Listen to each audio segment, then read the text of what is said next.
today by David Meshulam. All right, I think we finally got it. All right, we got the second one. Thank you, Terrell. Oh, here we go. All right, well, thank you. I'll just be super brief and then turn it back over to Terrell. I'd like to begin meetings with a land acknowledgement that acknowledges the indigenous people of what's now Boston, Massachusetts, and they have long celebrated the power and importance of trees. And they've stewarded this land in part through trees for hundreds of generations. We have much to learn from the deep knowledge still held with these communities, and we extend our gratitude for the opportunity to work and meet on this sacred land.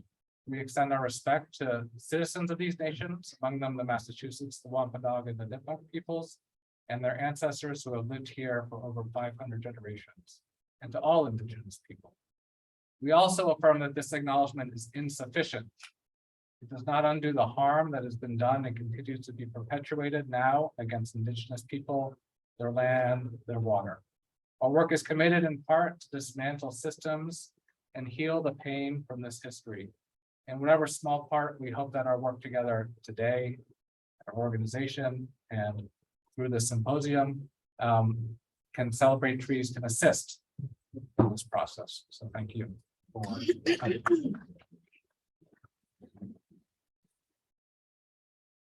Thank you, David.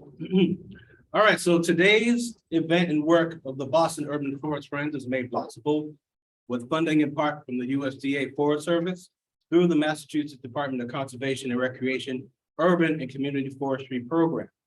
Thank you to the amazing staff at Speak for the Trees, our resilient and dedicated members of BUF, and to the Boston Public Library for allowing us to host our event here today. The mission of the Boston Urban Forest Friends is to bring people together, organizations and resources to expand awareness about trees and the public health benefits they provide, increase the equitable distribution of trees, tree equity, who help Boston urban forests grow and thrive and advance towards climate resilience. Boston Urban Forest Friends began in 2019 as a way to reinvigorate urban forestry work in Boston. Residents and organizations, many already doing work in this area, were eager to explore how to work together to support each other in Boston's urban forest. BUF's meetings and networking provides ways for groups to align projects, goals, and speak with a unified vision for Boston's urban forest for generations to come. I want to start with a quote here. The true meaning of life is to plant trees under whose shade you do not expect to sit.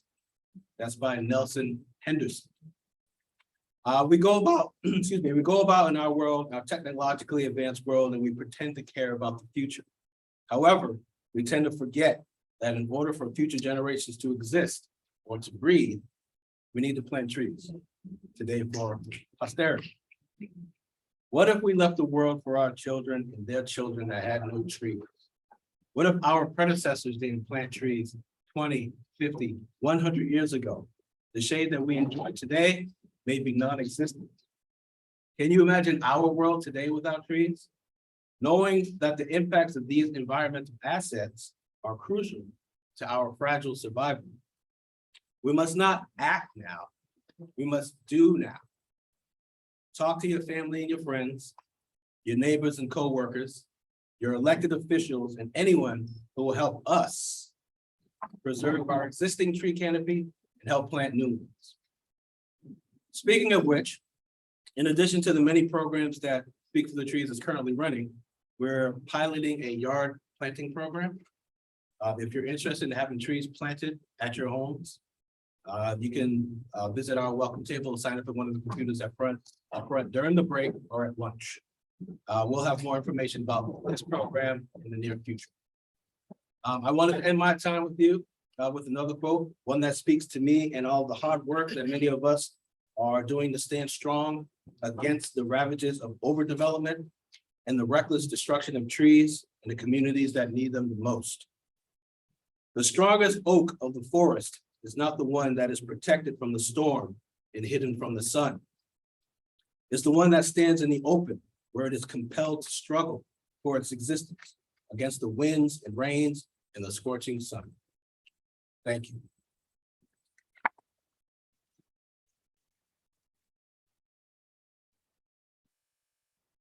And now I'd like to introduce our keynote speaker, Judas Foster. Oh, here's our agenda. I forgot that one. That's me. All right, here we go. Julian Foster is an organizer, mom, and social justice activist.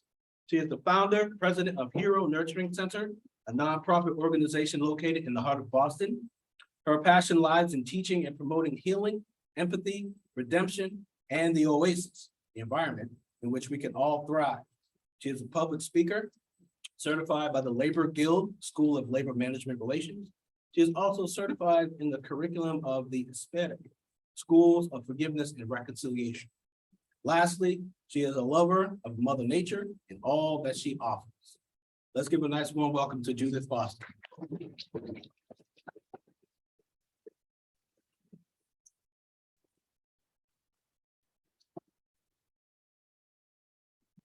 Good morning, everyone. Thank you so much, Terrell. Thank you for that lovely introduction. Just want to take a pause for a moment and just soak in all the beautiful faces and warm smiles that I see across the room. And just thank you for joining us. I was going to start my discussion with a different tone, but I decided my ending will be my beginning today. I just wanted to share that with you. And I'll start with a quote from Mr. Henry David Thoreau. This was said in 1854, mind you. And I quote, "Will mankind never learn that policy is not morality, that it never secures any moral right, but considers merely what is expedient?" End quote. We're here to talk about trees. Trees of all kinds, not the one you smoke, but the trees that we plant in our yard.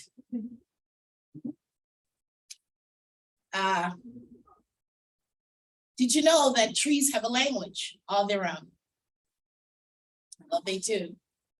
And I have 3 languages to introduce you to that trees have before I get into my meat of my discussion.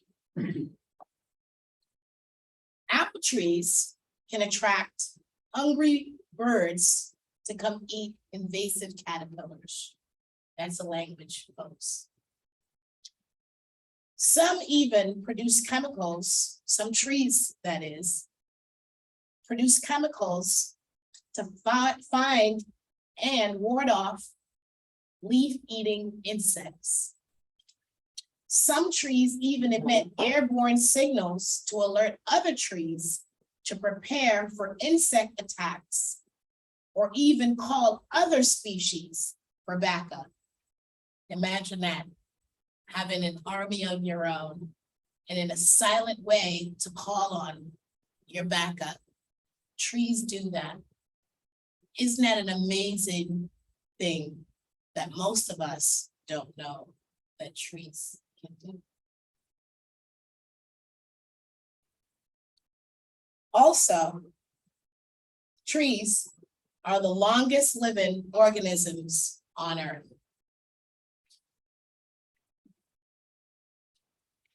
I want to thank Mr. David Mechelon.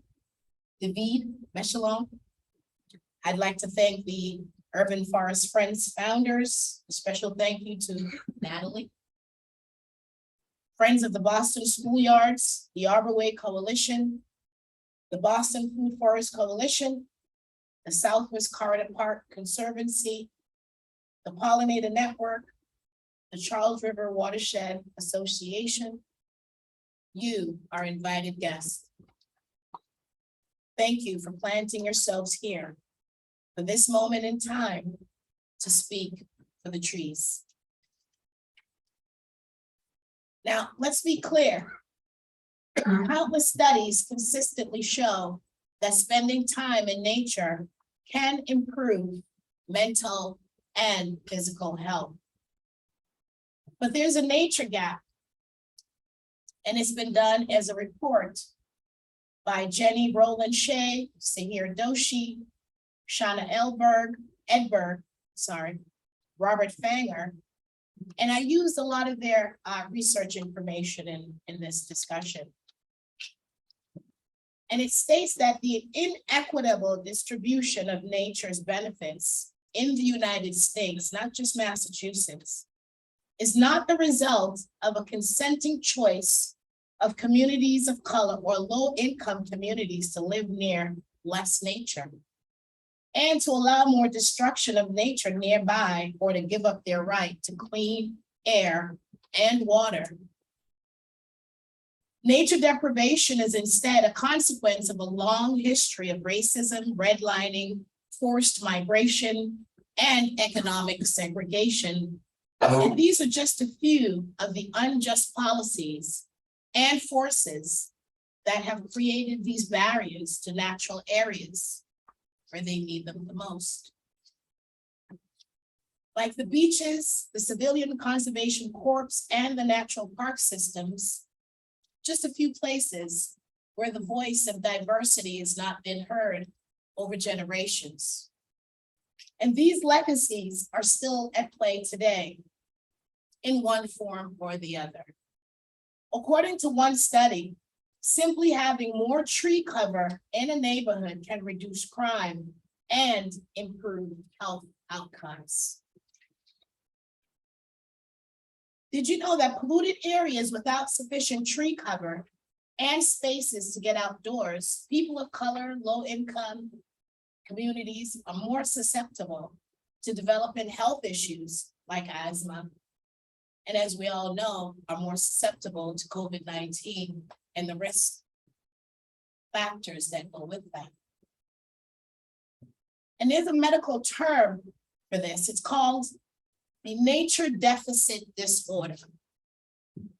And there's a solution for this. Not only do we need to plant more trees and have more open green spaces, but we can certainly make nature prescriptive. And this is what Hero Nurturing Center calls for with their help. Lastly, I'd like to engage you in a few questions. It's early in the morning, and I just want to see you guys get all energetic. And so I have a few questions for you before I end. Did you know, and you don't have to jump out right away, did you know that there's a long-standing reason why we knock on wood? Who knows? Anyone? Raise your hand. Sir. Tree spirits. You want the tree spirits to come to your aid. Ooh, you are smart. So I'll fill in a few gaps. So my research says that it comes from a pagan tradition where they tapped on the tree trunks to invite the good spirits living inside to come out.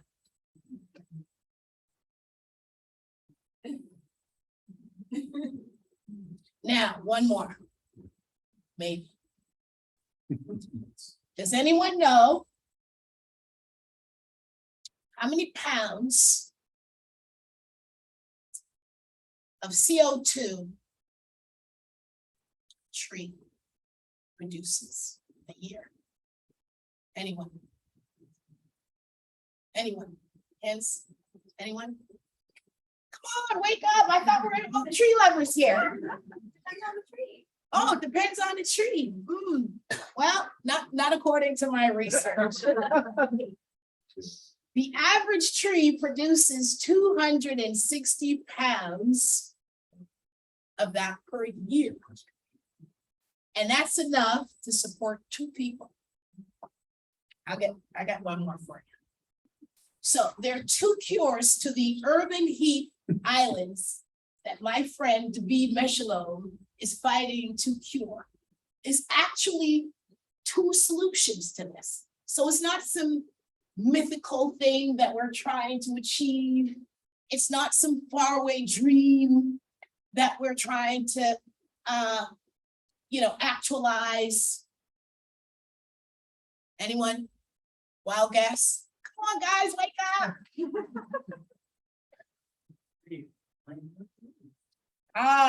Absolutely. Plant more trees.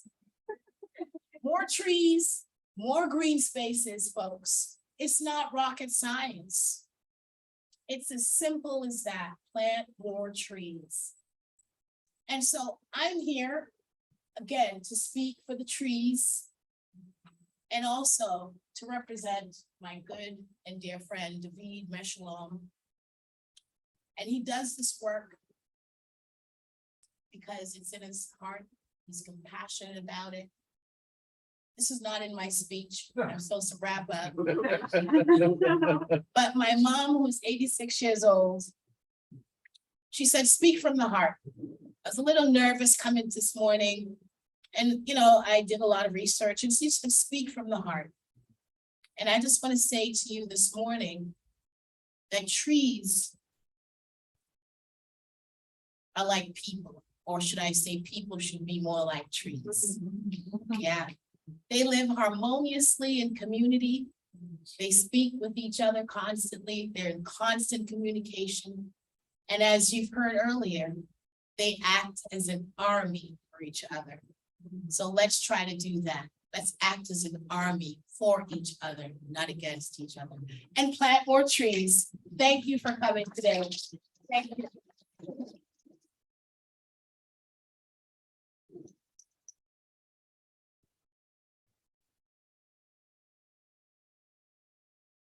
All right, another round of applause for her.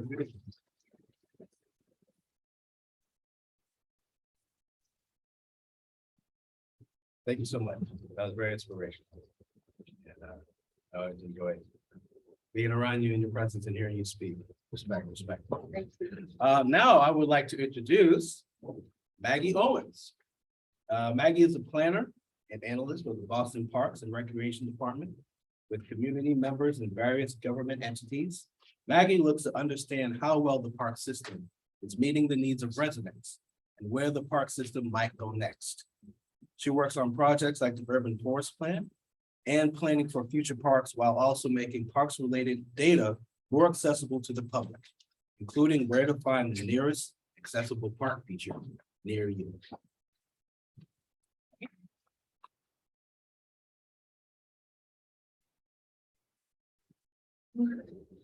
Dang, I've never been in a podium before. This is actually my first in-person presentation since the pandemic began, so I'm nervous. Welcome. Yeah.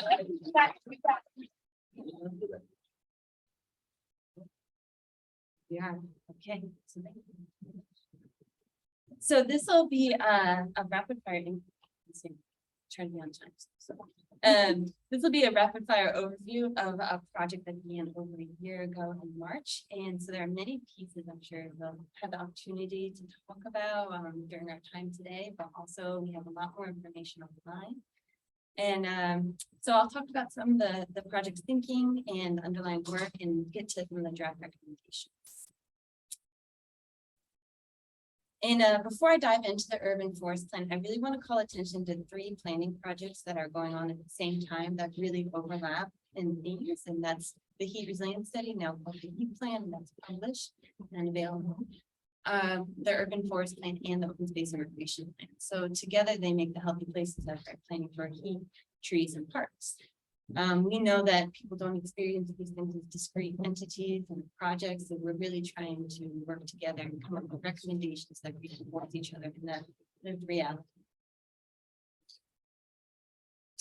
And just for context, right now we're writing the plan, the urban forest plan. It's under draft, and the community advisory board has reviewed the first draft and got it. It's a little bit of a moving target, but we hope to publish later this summer.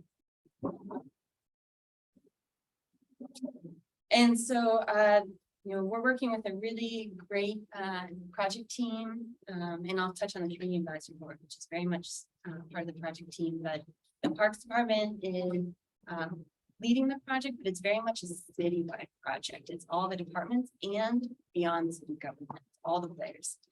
But for the city team, we've got myself working with Liza Meyer, but also not pictured here, our tree warden, Max Ford Diamond, our urban wild program manager, Paul Sutton, and Sauce Landscape Urbanism and Urban Canopy Works working as a really powerful duo, leading the consultant team on landscape architecture. It's a cool mix of landscape architecture and urban forestry. But I also want to give a special shout out to Dr. Nina Estrella, our equity advisor, and just a game changer in pulling together a community advisory board that was very successful and interesting, and giving us guidance and reality check on what does it really mean, the word equity. Can be used a lot of different ways. So Dr. Nina Estrella has been really pivotal in those conversations. So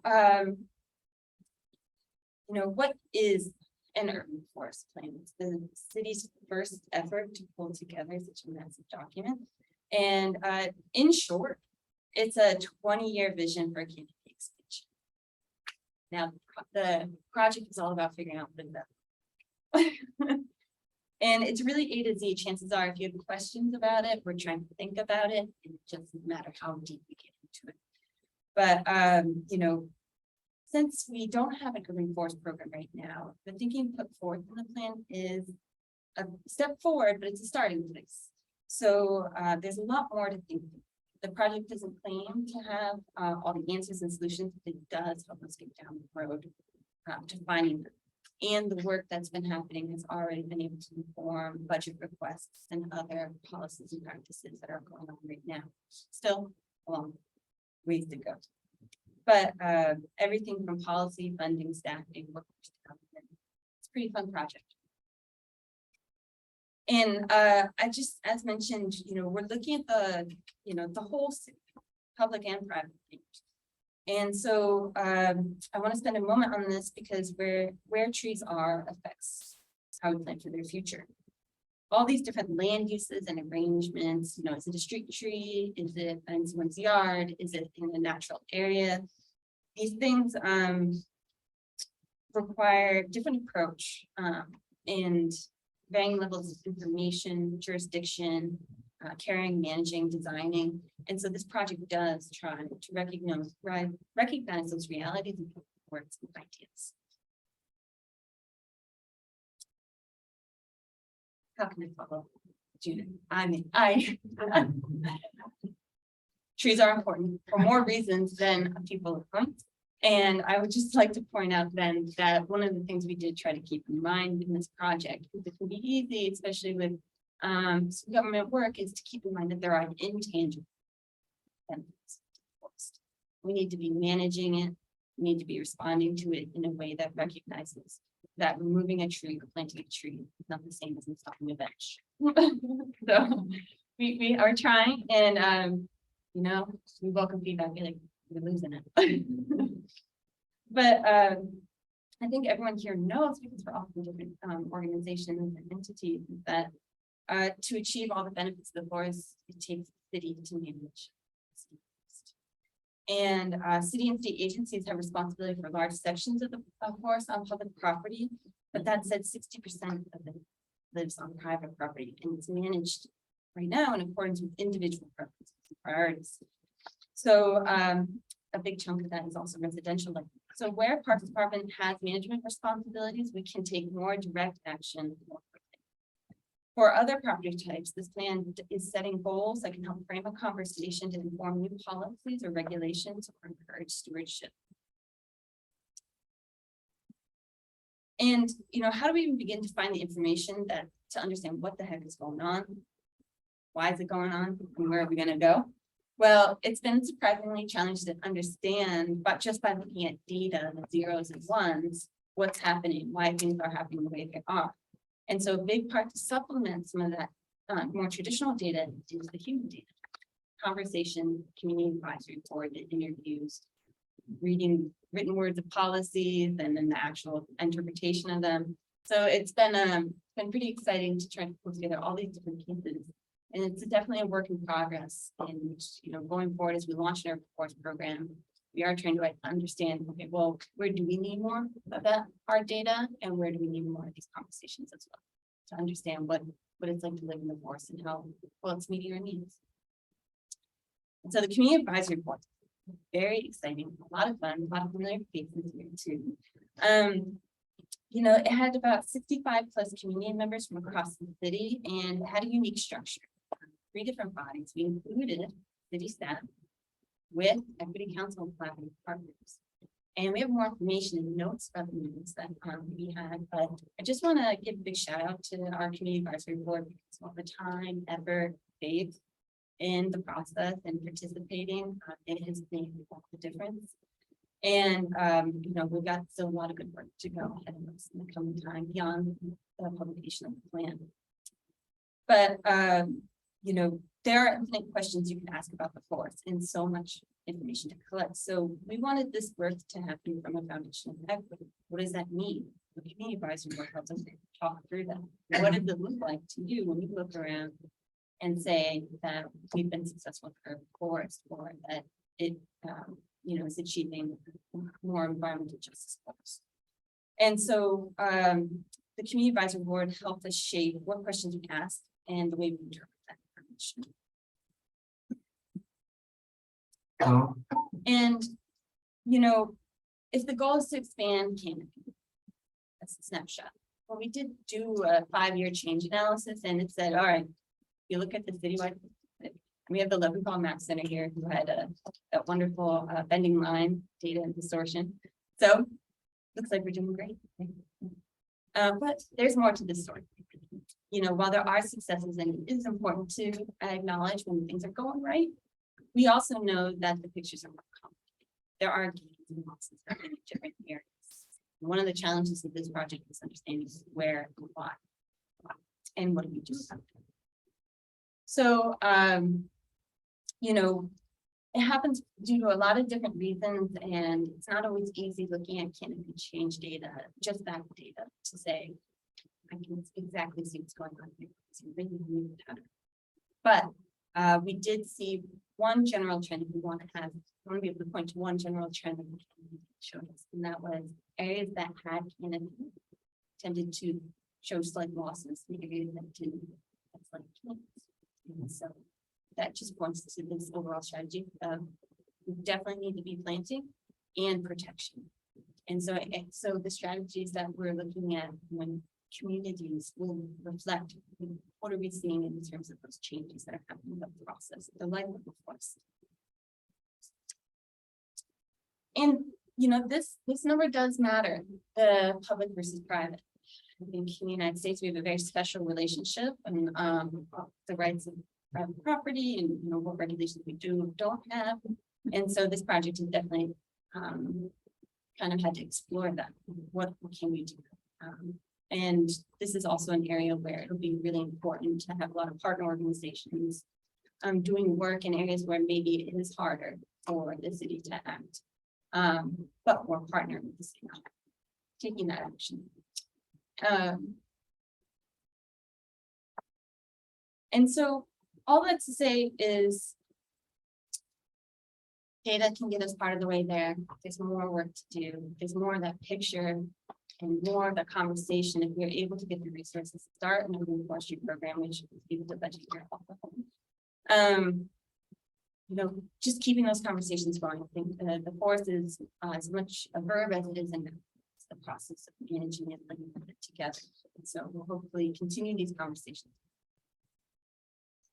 Now I'm gonna go into goals very rapidly. There are 4 overarching goals that the Equity Council, one of the arms of our community advisory board, helped lay out. And all these are overarching goals where the recommendations and strategies that you see in the final plan, they plug into these goals. They're also, and you will notice that there may not be a canopy expansion.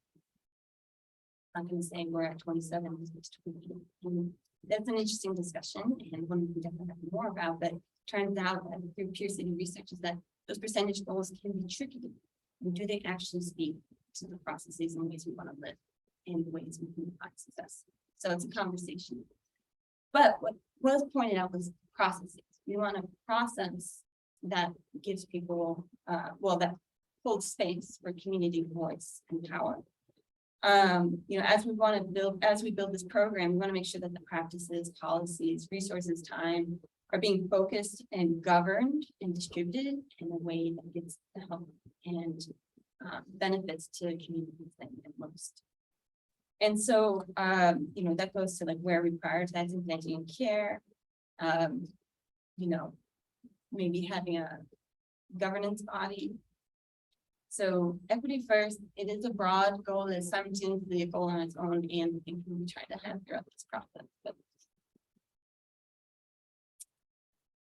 proactive care and preservation, we want to see Canopy grow over time, but first and foremost, right now, we need to do the best job to take care of the trees we have. And in terms of public trees, that means we don't want to just respond to everyone calls when a limb is broken off. It's a term, it's a program that prunes trees on a regular cycle, is aware of the needs of trees at all phases of their life. And improving protection measures can mean practices like construction around trees, but it can also be policies that set parameters about what's allowable and what's not. And so we want to be looking for ways to also expand tree care workforce as, both in the public sector and private sector. And we want to do that in an environmentally just where economic justice, and we do have Power 4 has launched for people aged 18 to 30 to become introduced into the tree care workforce, and that will grow over the years. So this is all like a shared responsibility, but the city will do what it can. And we're also going to really rely on partners for trees beyond city properties, as I mentioned. And, community-driven processes, that's nice, the term.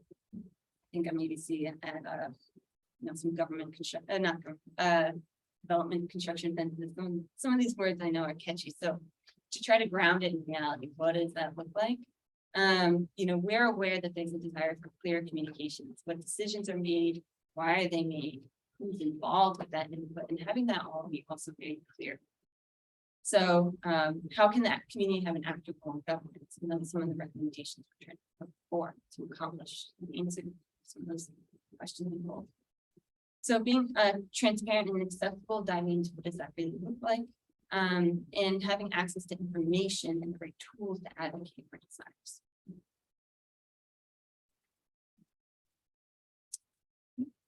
And we want to ensure that the values of trees are embedded in decision-making process across all projects. We want, if departments are having shared goals or shared project, we want it to be an and. We don't want it to be public housing for trees. We don't want it to be roadway reconstruction for trees. This project is about finding the and. And how do you do that? And so that involves more engagement, but the work will continue on beyond this project to continue working on that and we hope that you all will make the others aware of this planning work so that more and more people can become engaged. And this is very much a draft map and of priority zones, and if we, in theory, we would love to plant everywhere. But if we need to prioritize resources, how can we do that and where? So this is something I would love to discuss further with everyone, but these are the priority zones outlined are an intersection of multiple factors like historic redlining, environmental justice populations, heat event hours from heat study, and an idea of, okay, if we're rolling right into implementation with this work, if we get resources as we're even writing the plan, how can we begin to get that to where it's needed most? So, we're working hard to get this plan out the door, but also taking the time to get it right. So please keep an eye out for publication. I know that Buff will keep you informed. Once again, the Power for Young Adult Training Program has launched, which is great, and it will be happening every year. So If you didn't know much about it yet, definitely check it out next year. And we'll see what the budget year holds, and what kind of expanded capacity the tree division has. But we're also interested in the now. We know that there has been longstanding interest in trees and canopy in the city, community members and organizations. And so we're interested in ways that right now, while some of these bulkier things or amorphous things take shape, what can we do right now? The actions we can do. So excited to be here, honored. Thank you for bearing with me. Thank you.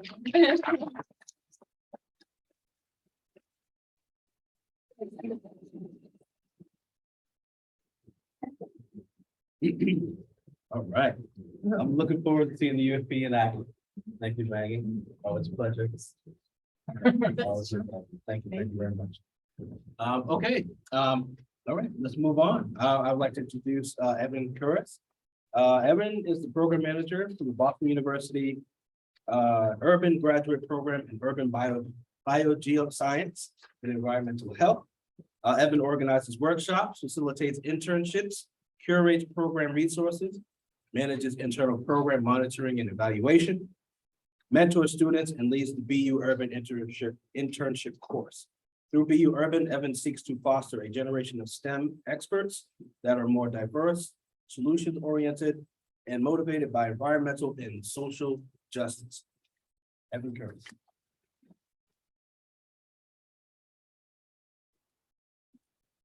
Hi, everyone. Hello. It's so great to be here with all of you. Like Maggie, I haven't done any in-person public speaking in a long time, so I also appreciate your patience and to bear with me. And I'll also try my best to speak from the heart today. I really appreciate that sentiment. It's been some rough few days in this country. So, but I think that what I'm really privileged in my role is to be managing an education program where I can think about the future and think about how we're preparing young people to learn differently and to act differently. And so I'll be talking about that in a small sliver of the education ecosystem, which is PhD education. And we'll see where it fits into all the conversations we're having today. So this is me. I'll be talking about some tree research that PhD students at Boston University are doing and try to connect the dots between their work, the conversations we're having today, and future projects. So I'll just tell you a little bit about our PhD program, BU Urban. As Drell said, this is Urban Biogeoscience and Environmental Health. We couldn't come up with a better way to combine our topic areas. But we just call ourselves Urban. It doesn't stand for anything. It's just all caps because we're very excited. You can also follow us on Twitter and Instagram. We're BU_Urban. And I do a lot of our tweeting and social media. And that's a great way to see what our students are talking about and what our program is doing. So we are a PhD program funded by the National Science Foundation.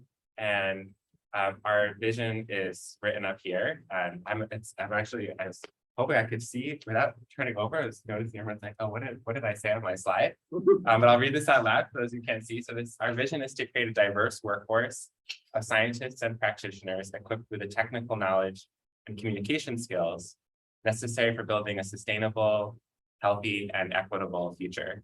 We've had 4 cohorts of PhD students so far, which are pictured here. So we have about 36 students in our program. And they come from different disciplines across the university, but they all have this shared interest in urban environmental challenges, learning with each other and doing work that matters. So what do we do as a program?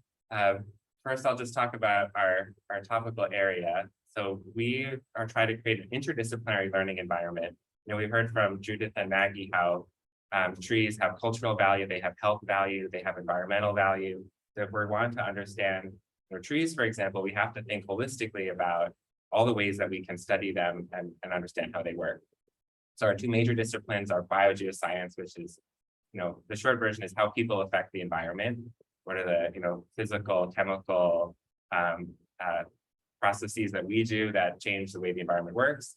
And environmental health is how the environment affects people, our health and well-being through pollution, extreme heat, amenities like green space.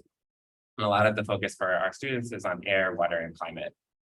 So we provide this interdisciplinary training environment through courses, workshops in urban governance and science communication, and students also do an internship as part of their participation in BU Urban. This is not a common thing for PhD students to do. For those of you that aren't familiar with PhD education, this is something you usually do after your bachelor's and after your master's, where you really focus on an incredibly specific topic, where you're creating new research, new understandings about how that topic works. It tends to be incredibly narrow. And that's part of, growing our old global knowledge just a little bit. But because you're very focused, you have to kind of put the blinders on and really dig deep.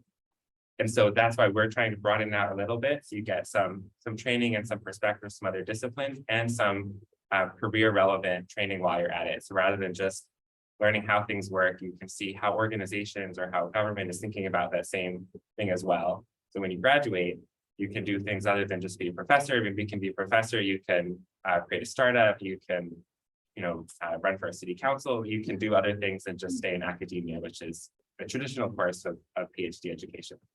So internships aren't uncommon, but they're really important for creating our next generation of scientists and practitioners. There's some examples of partners that we've worked with for internships and other adventures. Some of these may be familiar to you here as local organizations. Others are from other parts of the country or global, like C40 cities. And I'll talk a little bit about one of the internships, and then I'll give you some highlights from a few tree-related research projects. So Raquel is one of our students who did her internship with Speak for the Trees Boston. It was in summer 2020. That was like our first remote summer. And Raquel is in the Department of Environmental Health, and she worked closely with David and the team to develop a map of tree planting opportunities in Boston. And so the goal was to identify parcels where trees could be planted by taking into account socio-demographic factors, vulnerability, and environmental characteristics. And so this was a real data-heavy project. She integrated tons of data sources to create this map, which you could play around with and look at different data layers and really explore and understand the landscape in Boston and opportunities for trees. And this lives on the Speak for the Trees website. Like on the main page, if you click on tree equity, there's like a way to access the maps, and there's a beautiful description of these maps that Raquel made. And there's all sorts of interesting layers here about the current tree canopy, about environmental characteristics like how hot it is, air pollution, social vulnerability characteristics like language isolation or income. And then a really cool exploring tool to be able to zoom in and see individual parcels and what their opportunities are for trees there. And so for Raquel, this was really cool because, when you're a PhD student, she was doing research about trees and tree equity, but she had to apply her skills in GIS and mapping to meet the needs of Speak for the Trees and create a useful product. And that's what we try to facilitate in this program. And I'm really excited to share that Raquel will be defending her dissertation next month. And yeah, I know it's a big accomplishment. It's like a 5 or 6 years in the making. There'll be an in-person component if you're interested. These are public defenses. You could also watch on Zoom, and you can ask me for the link. The title is here, and not only has she been doing work on trees in Boston, but she's been really interested in greenness that surrounds schools. So how green is your schoolyard, and how does that affect your learning? And she's been looking at a lot of data from Chile on that. So that's what the main thing that she'll be talking about. I was keeping track of time. I'm going to buzz through a few, 3 more kind of research projects that our students are doing. And I want to introduce these students specifically because you'll be seeing more of them throughout the rest of the year through a project that I believe Natalie's going to be talking about later on today. So these are 3 students who all do research related to trees, and they fall into this question. We heard from Judith and from Maggie, there's a lot that goes into what makes trees good for us. And part of that is what makes them grow successfully so that they survive and they persist and they provide those ecosystem services to us, those ecosystem benefits. Planting a tree and then leaving it alone isn't enough. right? We need to care for it, we need to protect it, we need to understand how that works, and that's what our students are doing. So I'll introduce you to Jessica Wright, and she's really interested in gas leaks. So natural gas pipes are all underground, the city delivering gas to our houses. Those pipes age over time, and tree roots can also affect their integrity. As gas leaks out of those pipes, it can really damage trees and kill them effectively. And that's something that we've only recently started to understand and pay attention to, so that we aren't just planting trees that are doomed to die because of gas leaks. So she's been mapping gas leaks and trying to understand the science of how that works. And she made a great resource here that she wanted me to put on the slide of like a flow chart of how to identify gas leaks that may be affecting trees. So this is part of the equation. There's gas pipes underground that we don't see, and they're affecting tree health, which in turn affects how effective trees are at providing benefits and surviving. The next student I'll introduce you to is Katie Atherton. Katie is really interested in microbial soil diversity. So this is, when you think about healthy soils and the soil that trees are in, it's more than just dirt. There's all sorts of microbes and other organisms in there that are important for the roots and the mycorrhizal fungi that are giving the tree life and helping it provide benefits to us. But who's living in the soil, and how are they affected by dogs peeing in the tree pit, and how are they affected by runoff from the street, and what can we do to provide healthy soil microbial environments so that trees grow and provide benefits to us? That's like something we don't really know anything about in science, and that's what Katie's exploring. And what I love about this is that before I met Katie, I never thought about this before, and I was watching a tree planting crew put in like a tree with the bag, and I was like, oh, Katie, like what would Katie do? Like there's like gotta be like a microbial solution you can like throw in there or something. I don't know. There's like some really interesting opportunities here to understand how this can help our urban forests. Finally, I'll introduce you to Sean, who's interested in air pollution. Sean studies the sources of air pollution. When we think about air that's either clean or dirty, but the sources of air pollution really matter for how air pollution affects our health, whether it's coming from planes, whether it's coming from cars, from factories, how it's moved around by wind. So we can learn a lot by actually looking at the individual particles of air pollution, understand where they're coming from, and therefore what we can do about it from a policy and intervention perspective. Air pollution is important for trees. Trees can kind of capture air pollution and clean the air for us. But also too much air pollution can be bad for trees and prevent them from surviving and providing us benefits. And so understanding this part of the story of air pollution also matters. But what I hope I'm doing is showing like, whoa, there's a whole lot to think about here. Really glad these PhD students are like trying to figure this out for us and give us some answers. I thought I would make a little conceptual diagram linking it all together. So, you know, today, I think in general, we think a lot about how trees and us work together. So trees provide ecosystem services to us that are cultural, that are health, that are physical, and we care for trees. There's this kind of circular relationship. What our students are looking at, these little icons are like air pollution and microbial health and infrastructure like natural gas. All these things affect trees. These affect tree health. So if we want to think about our trees being good for us, we also have to think about the environment that the trees are in and what we're doing to care for them and protect them. These things also affect our health. Air pollution affects us, microbial environments affect us, natural gas infrastructure affects us.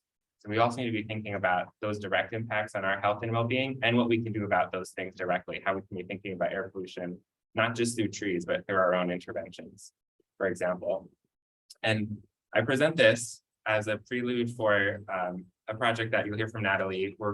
These students will be working with Speak for the Trees this summer on a series of community tree walks, where they'll be bringing their science right to the fore to community groups and helping us better understand this aspect of the tree story, and so that they can hear from you about what you're interested in and how these types of questions can inform their research and their discovery. So that's, I think, very exciting. I'll end by just putting our like little conceptual diagram that we started with. You know, this is just about trees, and I've just talked about 4 students, but like I said, we have 36 in our program, and so we do a lot of other things too. And if you have other interests or other connections beyond the tree space that you want to talk to me about and learn about, what are people doing about extreme heat? What are people doing about climate justice, what are people doing about, air pollution outside of the tree space, like come talk to me, because we've got students doing all sorts of things I can barely keep track of. And with that, thank you for your time and attention. I look forward to getting to know you all better.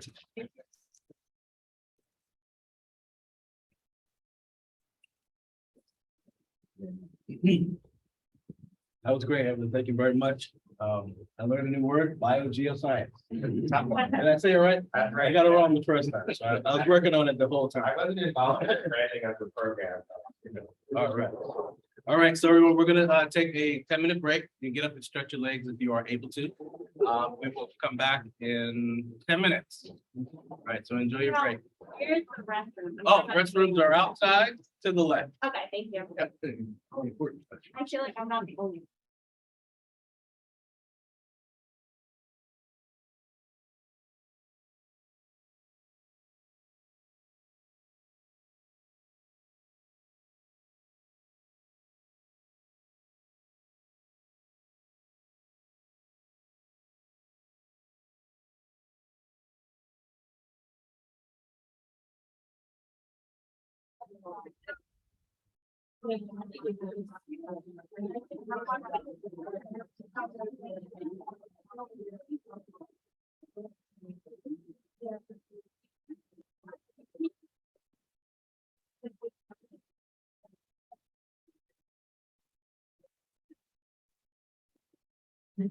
Welcome back, everybody.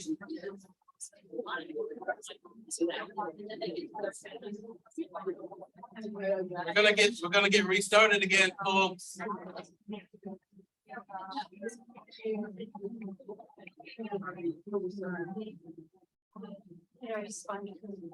Welcome back, welcome back.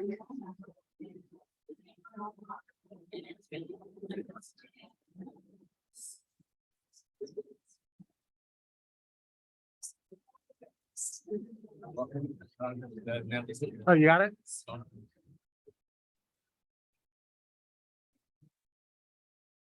All right.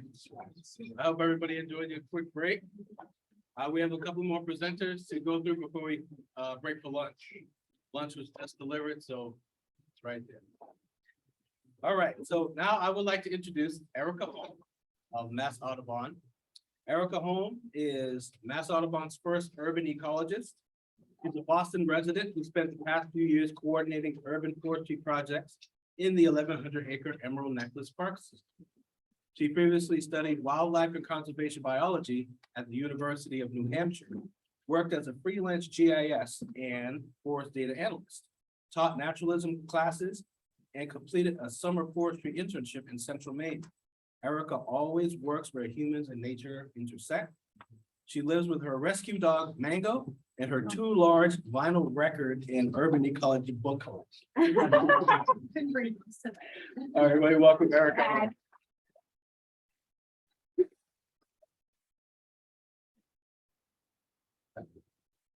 Great. Thank you so much. Okay, so the tattoos are Scarlet Tanager male on the right and a Scarlet Tanager female on the left. And yes, please let me know if I'm not speaking loud enough, but this is also my first time presenting since the whole pandemic and actually a while before that too. So let me see if I can get, oh no. Okay, this works. So I'm Erica Holm. I work for Mass Audubon now as their first urban ecologist. So it's a new position that they've created within their conservation science department. This is a statewide department, so I'm not just focused on Boston anymore, but for the past about 2.5 years, I was the field operations coordinator at the Emerald Necklace Conservancy. So I was running tree care contracts in the city of Boston through this public-private partnership program. It was a really great experience, and that's kind of where I learned what I know now. My pathway to this job is something that's really important to me. So I'm going to talk about workforce development, how you get into being a practitioner of urban forestry, like planting, pruning trees, helping other people do that.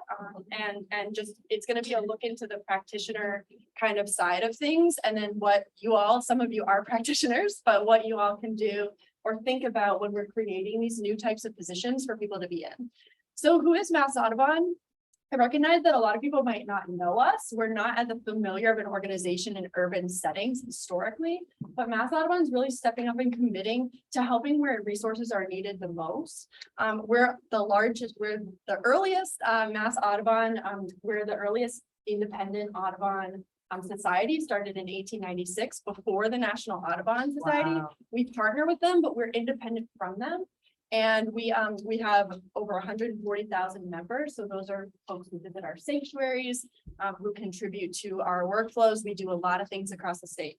So let's see, I think I got it. Here is a map of, and it looks like a little bit of hopefully my titles will show up. But it looks like a little bit is maybe cut off, but this is a map of the Mass Audubon sanctuaries. Number 42 is our Boston Nature Center in Mattapan.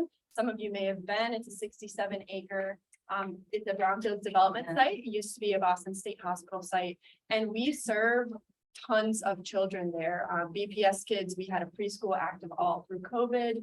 We have a paid teen youth employment program where they interned for 3 years consecutively. They're part of our kind of urban ecology program out of the Boston Nature Center. So this is the hidden work of urban forestry. This is something I want to talk about today from the lens of a practitioner, just so that folks can understand what it goes into. If you make this your career in urban forestry, here are some of the things you think about. And as volunteers, as other members of the community, you're probably also gaining a lot of these skills too.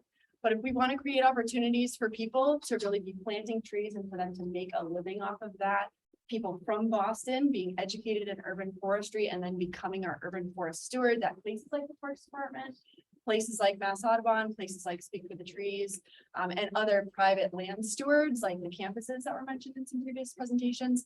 Here's some of that hidden work that doesn't always get recognized, doesn't always get valued, doesn't always get paid for. So the first thing is finding the field. Very hard field to find. It took me like 25 years to find this field. I had never heard of it when I was in bachelor's degree school for natural resources, master's degree school for natural resources. I didn't know this was a job. And so until recently, I think this is like a really important thing. And I know a lot of you are working on that issue, actually. Arboriculture and scientific training. So glad that Evan was here to talk about the PhD level students who are really working in detail on some of these specific little questions that might seem too detailed when you're trying to get something done, but then when you actually think about how that affects the lifespan of the tree, having that professional like scientific education, and also like having those people around to learn from if you're a landowner or if you're another member of the community who can't like invest years and years in going to a PhD program. That stuff is important to your understanding and running and executing a project on the ground. Project management experience is something that people who are urban foresters have to gain. It's not very an easily won skill, especially if you didn't go to school for that. You have to really get some projects under your belt, but these are our communities and our neighborhoods, and these decisions affecting trees affect a lot of people, not just the person who's gaining that experience. So giving them opportunities to work alongside people who are more experienced and opening that up, and also, paying for that. So getting to full-time employment and living wage status for this industry.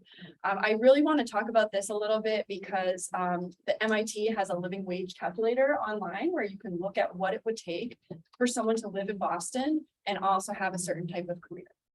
The living wage for a single individual with no kids, which I know is very restricted analysis, in Boston for this past year on that calculator is $22 an hour. That's the rate they would have to make to be able to just meet living wage. And that's not like in the lap of luxury. That's like getting by, being able to support yourself, maybe having the option to get a home, maybe starting a family, things like that.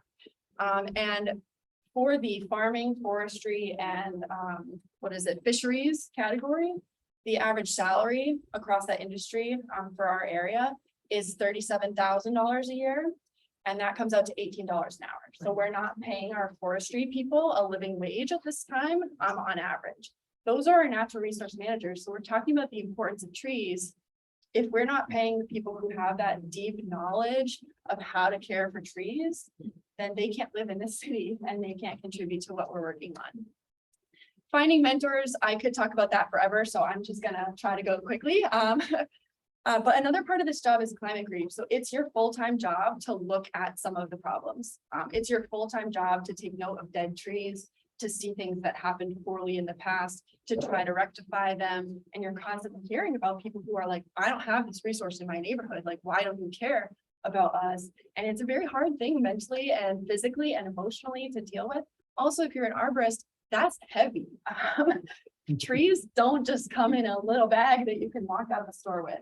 You have to deal with the physical hazards of being up in the tree, chainsaws, machinery. It can be very dangerous. So making pay and experiences, like help people do that safely and in a way where they can participate in our city is important.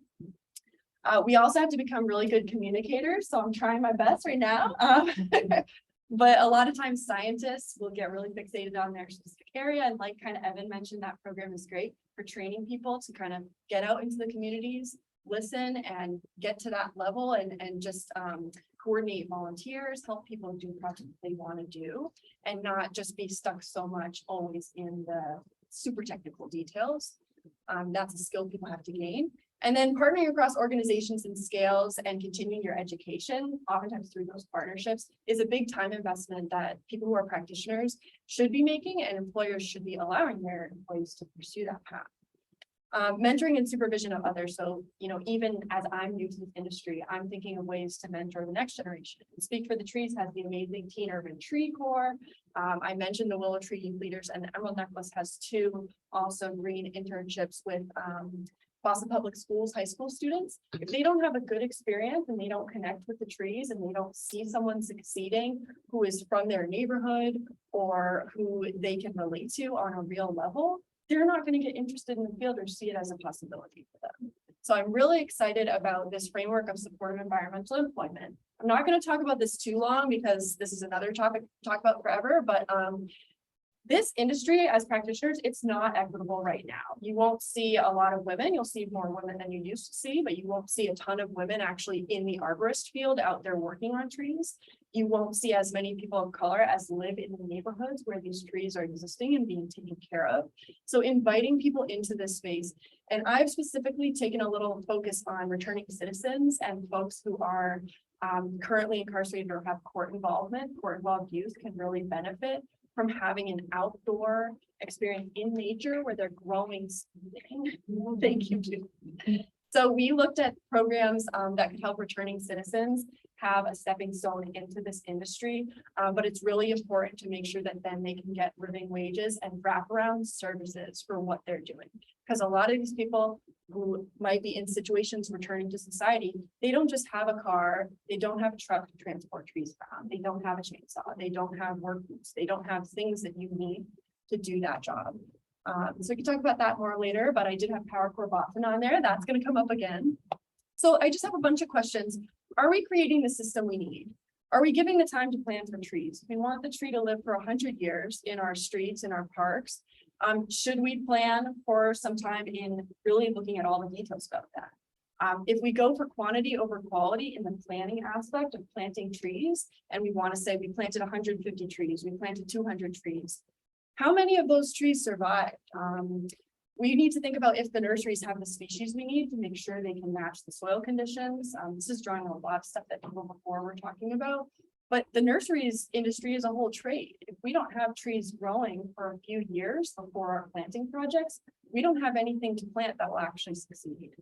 How long will it take to grow new canopy is a question that I really love. When you plant a tree, you don't just instantly get canopy for yourself. So Jarrell, your quotes that you mentioned about the tree being something that you don't necessarily sit under and enjoy the shade of, but generations away from you, that's what we want. So we need trees to be living for 50, 100 years, not 5 years, which a lot of trees die in the establishment period in the first 3 to 5 years. And it's for a variety of reasons. It's not only because of watering, lack of watering, or different soil types. It can be the planting height, it can be the way that the tree was planted by the person who was actually planting it, if they treated the root ball correctly. And are we creating jobs for field staff? So I've seen a lot of focus on equity and creating jobs at different levels in my little career shifts that I've recently done. And are we making these jobs for the people who are actually going to go out and implement what we want to see? Are we making them profitable and a healthy and a good experience where people can learn? this question kind of gives the same vibe. And then what is our spending on maintenance? Some others have mentioned this. Are we watering our trees? Do we have someone who's going back to look at them? As these questions are building up, if you only have one person thinking about all of these, you're not going to get very far. So we have to work in collaboration, and we have to partner across organizations. We also have to partner within our organizations and build and staff forestry or arboriculture departments in ways that are supportive for the people who have to be out there and actually plant the trees and care for them. These final 2 points, are our communities supported and set up to advocate for the urban forest? Advocacy is so important. We have to get the information that we have as practitioners out to people who can spend time in public meetings, who can go and inform city councilors, and who can start that conversation over if it hasn't been started yet. And then are we listening to and assessing in advance and addressing people with different perspectives? So in this room, we're Boston Urban Forest friends, right? I'm not saying there's like a group out there that's like Boston Urban Forest enemies. But there are people who, when you go to plant a tree in front of their house, they don't own the property. If you plant a tree in a park nearby, they might not want that tree. And we might be like, what, how could they ever do that? Like, that is terrible, and then write them off. It's really important that we don't write people off who don't want trees. So I have a research paper with me. If anyone's interested, I have it with me today. It's from 2019. It's about the reasons why people would reject a tree. It's a study done in Pennsylvania. And it has mostly to do with fear of future costs. So an interesting thing here is that some of our residents in cities are thinking so far ahead with the tree. They are thinking about that 100-year tree. And they're thinking, wow, if I had to pay for the removal of that tree, that could put me out on the street because I can't afford that tree. So now we have to think about addressing that, like who doesn't like trees? Why don't they like trees? And are there policies that we can implement to maybe offset those costs if that tree has a risk of impacting that person's house or property? And also green gentrification. A lot of people like kind of shy away from talking about green gentrification, but I think we need to bring up that word as not like a bad word to be talking about. Absolutely. We need to address, like, if people are afraid of green gentrification in their neighborhoods, we need to implement policies to keep people in place while we plant trees, because trees can increase your home value by a ton. But if that displaces someone, that's not the best option for the city in all cases. So I'm not going to spend too much time now. How much time do I have left? Sorry. You can be wrapping up. I'll wrap it. Okay. So thinking across scales is something that's like my favorite thing to do. I get a lot of like heat for this sometimes because I'll be out there like watering a tree one day and people are like, you need to go figure out the city of Lowell. It's like, well, I can't. I gotta water this tree. Both are important. It's a both and mindset. It's not like you're only responsible for this, so like don't focus on this other thing. It's like, if you are in a position where you can think down to an individual resident, an individual's lived experience, an individual tree, do that. Then zoom out and see how that tree fits into that street, that neighborhood, the city, and then other cities across the state, because we're not the only urban forest that has faced problems. We can learn from Worcester, especially. We can learn from Springfield, which is an urban bird treaty city. So maybe Boston can get to be one of those one day too. And these are just some of the things. I'm sure we can send the slides out if people want to think about these a little bit more. And now I really believe in collaboration over competition. So I just want to hear from anyone. It doesn't have to be like, I planted 8 million trees. But can you share one of your current favorite examples of collaborative urban forestry? And we can do a couple of these, I think. Yeah, go ahead. Yeah, Coffee House is a business in our neighborhood. And one of the problems we've had is the city of Boston planting trees and them not getting watered. So Coffee House is a business that said, look, we're going to go around and we're going to fill those rain The gator bags. things Great. Yeah. for these. I think there's like 10 trees in the area that are all new this year that need the watering.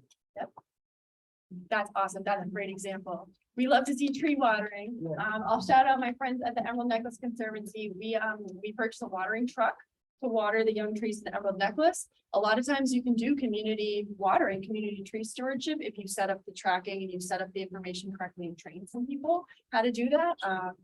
But if you're in a big park system, you don't have a resident who's living right next to that tree and you don't have a spigot and you don't want to put irrigation through every park that you have. So community tree stewardship is a great example. Does anyone else have an example? Yeah, go ahead. In the city of Somerville, they have new trees that they planted and you can adopt them. And you just scan your phone and then you adopt the tree and then they ask you questions regularly how the tree is doing, and then they don't have to come out necessarily. That's true. That's saving and doing it in collaboration and having partners get eyes on the trees. That's awesome. And I know for Boston, if you see problems with trees or if you want to request a street tree, I just feel like mentioning 311. So it does take sometimes a long time for those responses to get addressed. That's because we don't have that many individuals working on all of that caseload for the I think it's like 100,000 trees that might be in Boston or something, if you count the natural areas. So, but 311 is listening to you. It's just, you know, we need to have more staff and have that better communication about how that's getting routed, so that we can get more trees planted. But adopted tree programs also, Bill Masterson is working on an adopted tree program with Tree Eastie. So we'll see how that progresses. It's really exciting. Yeah, so my story involves the bee and I, when we first met, and planted our fruit trees. If it weren't for Sleep for the Trees, Geneva Avenue, 424 Geneva Avenue specifically would not have a bunch of fruit trees. So collaboration is a beautiful thing. I love it. I think it's great. And it's so great to be in a room full of people who are all collaborating over trees specifically. I have a couple that I want to show. I just want to talk about Crane Ledge Woods in Hyde Park. This is a 24-acre parcel, and I'm just going to talk about how I've been involved in this, and I've been looking at it from a metrics perspective. So using iTree tools, using a lot of different data like Wicked Hot Boston, which has temperature data. The climate ready plans have information on this, but development is one of those places where Mass Audubon's coming in. Oh, okay. As a partner to the Crane Ledge Woods Coalition, other members of the community, and we're not trying to say how this should go or predict how this is going to go. We're trying to contribute a practitioner understanding of what is the value by data of this forest, but there's a lot to be done with that partnership. We have a partnership in Cambridge to provide education at Magazine Beach. And we're working on that with DCR. And then this one is Rowley's Farm. This is in Lowell. This is the Christmas tree farm. We're going to be working on urban agriculture with Mill City Groves and with the Lowell Parks and Conservation Trust. So you see it's Mass Audubon working with other land trusts. And I think that this collaboration between organizations is super important. So I'm really thankful for this group. Thank you, everybody.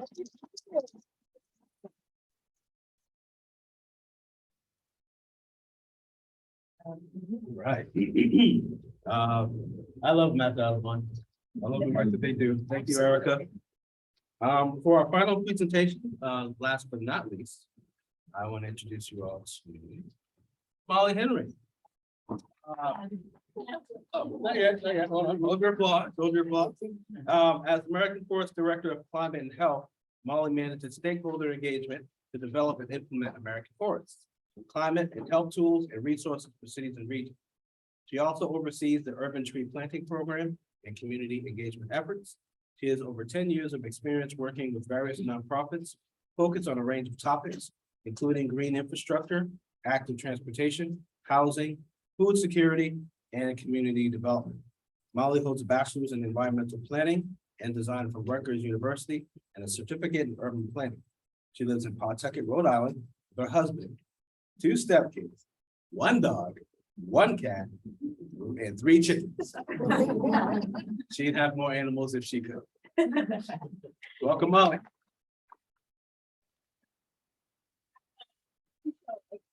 Hey, Am I the only one that submitted? you have chickens. I do.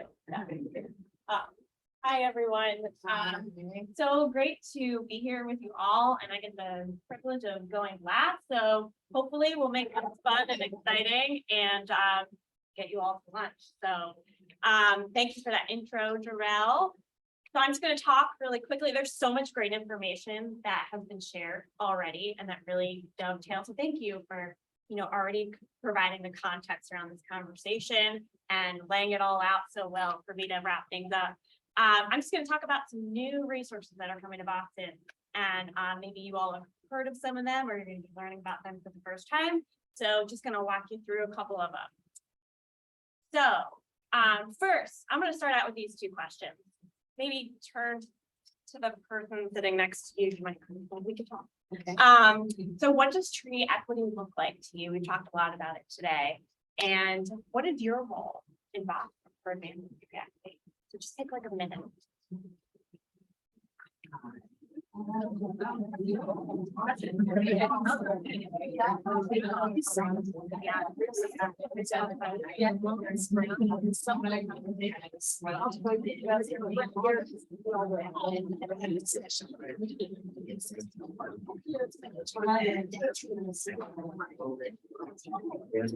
know. And then if I better say like, Yeah.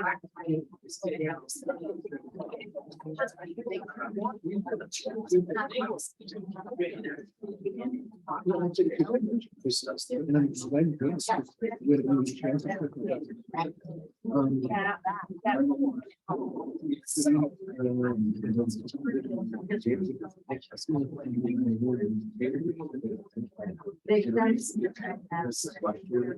Yeah. Yeah.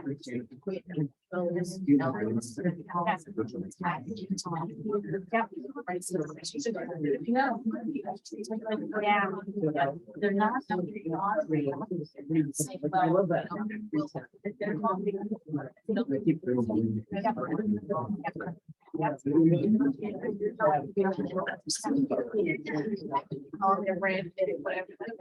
Right, right. I also think about.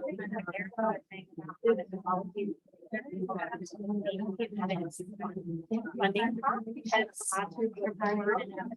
because having that benefit, right? And gonna be somewhere, right? Right. Right. All right, wrap up your conversation in like 30 seconds. Good talk. My role. Yeah, what's your role? Yeah. Okay. Okay. All right, who wants to share? I'm really interested. So what does tree equity look like and what are some interesting roles you all have? Anybody who wants to share? Don't be shy. Oh, from the back. We were talking about kind of differentiating between equality and equity. Mhm. And understanding that like equity is essentially working into. Yes.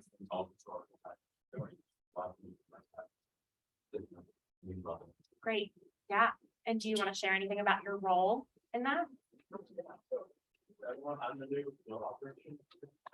It's on happening position. It's a big role in where things around what was the relate in that process. Very nice.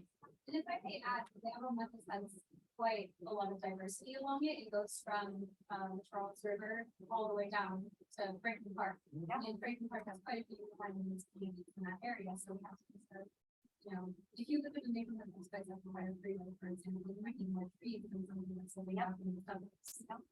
Great point. Anybody else want to share? Yeah. People have to live in Alston, and I was just, was just thinking about the difference between going from Alston to Brookline, which is extreme. Yeah. And that, I think one aspect of that is putting on a lot of renters. The people who in their home, maybe want to plant a tree, like if it's some corporation or someone who's very far away. They can be there. Sure. Yeah. In our streetscape. Yes. I'll take one more in the back there. I was just talking about the mindset shift. You can have development, but you can also have green space. Yep. Finding with a lot of projects, it's like either or the two against one another. So you have to find a way to merge the two. We understand development has to happen, but we understand how important having trees and green space to the environment is as well. So. Yeah, yeah. And Lonnie, I saw your hand up, so I want to make sure you get it. I just wanted to share some great things that is stable. Yep. Equal access to resources and knowledge for all neighborhoods. Equal access to Yeah, yeah. And I think everybody in this room would probably be in the advocacy piece of it. And that's what Buck does and what they do so well. So I'm really glad to be here and sharing that with you all. So thank you, everybody, for taking in that discussion and sharing those great insights. And I use that to kind of frame, well, and I'll talk a little bit about American Forest. Anybody not familiar with American Forest here? It's okay.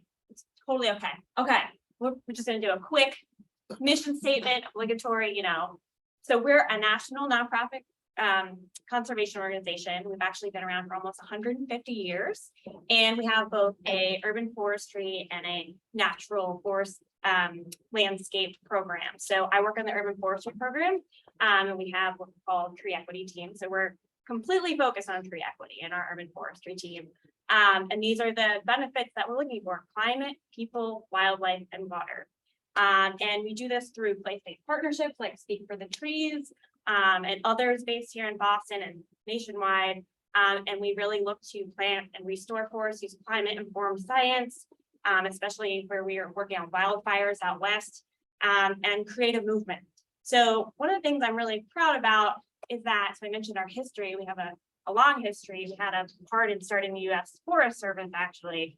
And we actually helped start Speak for the Trees. So we incubated Speak for the Trees with David, gosh, was it like 3 years ago, I want to say? 4 years. Okay. Yeah, realizing that there was no nonprofit focused on urban forestry. And my colleague Ian Leahy had talked to David, and they started this whole process, and we have an MOU with you guys to have a really deep partnership. So going back to that need for partnership that Erica was talking about.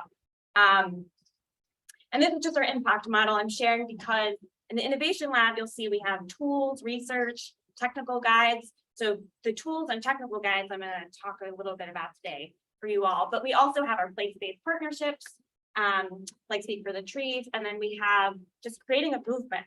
And I don't know if you guys have been reading the news in the last year or so, but there's this thing called tree equity score that I'm going to talk about. And American Forest developed the tree equity score just about a year ago. So that's their 1-year anniversary. And since we released that, it's been all over the news. And as a result, David has even mentioned he's had more funding opportunities.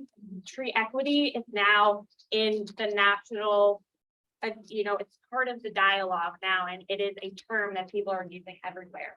And so I'm really proud that we were able to kind of amplify that as a national organization and get more media attention on it. So there's 2 new resources coming to Boston. One is something that we're working with the Forest Service and their research arm. It's a mouthful. It's called the Northern Institute of Applied Climate Science, which we call NIACS. They are a team of scientists that are putting together a list of tree species based on climate projections to the end of the century. So looking at what trees will be most appropriate to plant in future conditions, and looking at things like their vulnerability, but also looking at other factors like how much carbon you want to be able to take up in your project, and looking at the health benefits of things like how much leaf area for shade do trees provide? How good are certain trees at taking in air pollution? How good are they at, promoting, or actually, I will say we also have health disservices. Something that we don't talk about sometimes is important to think about is sometimes what they call it, volatile organic compounds and things that come from trees can actually exacerbate things like asthma. So it's kind of a tricky thing, and trees are not necessarily a cure-all. So interesting just to think about that, but there are certain trees that emit more of that than others. So it's a way of really having a list that can inform folks around what kind of project they want to have, what kind of trees they want to select. So that's going to be coming actually in the next month. So really excited to have that publication. And then we just launched earlier this week, the Tree Equity Score Analyzer, which is our deep dive customized tool. Boston's gonna be the 3rd one in the nation. Rhode Island has the 1st one. We're actually launching one for Richmond, Virginia at the end of this month. And we just started the process for Boston. So that's primarily what I'm going to talk about. I already talked about this climate vulnerability assessment and species guide. So the Tree Equity Score Analyzer, which is just a snapshot, but I'm actually going to X out of this and show you guys a live demo of just what it could look like for Boston. So let's see here. I'm going to just talk you really quickly through what the Tree Equity Score is and try not to like get too in the weeds with the methodology, but just so you all have a basic understanding, because that is the foundation of the Tree Equity Score tools that we have. So essentially, it's a way at the very bare minimum to prioritize where trees should be planted. And I love the tool that was built through the BU intern program. And I want to give a shout out to that tool that Speak for the Trees was able to produce. This is going to build on that. And also we're hoping, to really build on the great work that the city is doing with the urban forest plan and thinking about implementation and creating a tool that is very accessible and easy to use for advocacy all the way up to decision makers. So it's, again, looking at where we should be prioritizing trees in a way that is hopefully somewhat easy to understand. So the score is between 0 and 100. 100 means you've met tree equity, right? You have enough trees. Doesn't mean that more trees can be planted, but you don't need to be prioritized. The lower the score, the higher the priority. So what this takes is the existing tree canopy data, and we have a target. So in Boston, it's 40% because historically it's been a forested area as compared to a desert area like Phoenix, which had a 15% goal. And then we adjust it for population density. So areas that are denser, there's less plantable space. So making sure that when we have that goal, which is the first layer of it to assess need, it's factoring in what is actually possible. And then we subtract the existing canopy from that to get our goal minus our existing. And then we multiply that by our priority index. And that's 6 equally weighted characteristics that you see. So it's income, employment, health. Health is a composite from the CDC that looks at mental health, respiratory, and cardiac. And then race, age in particular, the youth and seniors who are most vulnerable to climate change, and then surface temperature. So that's a quick snapshot of what the score is. We have 2 applications. We have a national tool, which basically allows you to look at the neighborhood level and do, a little bit of interactive stuff and to understand what's going on in the city.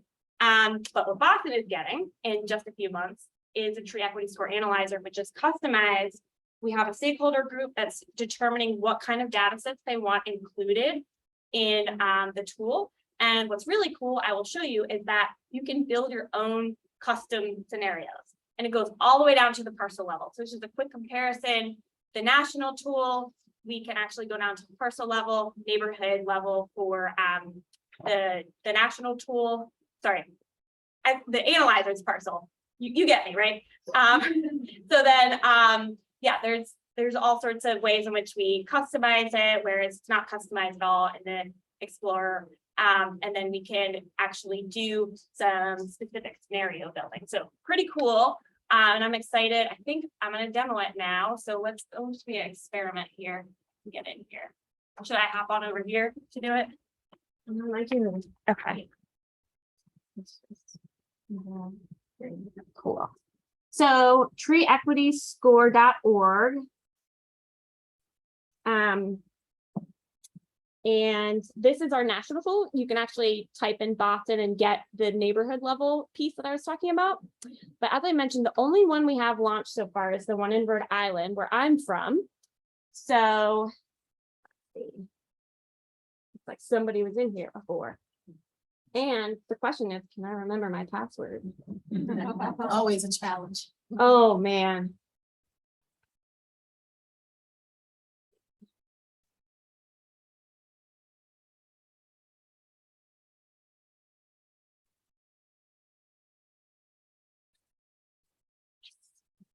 Thank you. I was like, for this presentation, I'm gonna remember that password. It's not like, I use like the same password for everything. I didn't for some reason. There's a reason that you need a password, actually. It's not that we're tracking you, it's because you can save all of your projects on it so that it's linked to your account. So as I mentioned, this is the one in Rhode Island. Just to pan out a little bit, we did it for all the urban areas in Rhode Island, of which there's many. So I'll just zoom in and show you Providence. Probably some of you are familiar. I took the train from Providence this morning, easily accessible. So you can pan around and you can see what the tree equity score is for all these different block groups. And then in addition, you'll see that priority index that I talked about, and you can see how that changes around. And then this is where we have different, sorry, am I blocking you guys? Okay. So we have different indicator layers. You can start and look and see where the gap is. So looking at that existing minus the goal that we had developed. And then this is where it gets interesting, where we have specific data sets that were requested by the stakeholders. So we have something called the health equity zones. We have similar to what Boston did here, with ambient air temperature and humidity from the CAPA strategies through NOAA. I think you all did that program too, just capturing the it's like a community driven science project where you go around with monitors and get that data. So we were able to incorporate a lot of things that the stakeholders felt were really important.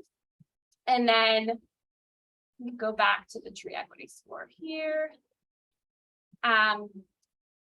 You can go all the way down to the parcel level. So, and then you can see the different gradients. So the more orange it is, the more of a priority. And then here's the really fun part is that I can build a scenario. Usually, there you go. So I will just have a caveat that this is like this platform, like the way it looks is going to change a little bit. We're upgrading it and making it more in sync with the national tool. So it might look a little bit different when it comes out, but the basics are still the same. And obviously in Boston, we have different data sets of it. So I clicked on this block group. It has 13% tree canopy cover. The current tree equity score is 79. And I'm sorry, I clicked on the parcel, but the block group here that sits in at 79. We only calculate tree equity score at the neighborhood level, which we also refer to, as the block group, and then at the city scale. So you can't get a tree equity score at a parcel. So basically, you can set a target and you say, I want to bring my tree equity score up to, and you can pick the tree type that you want. Let's do default is usually deciduous medium.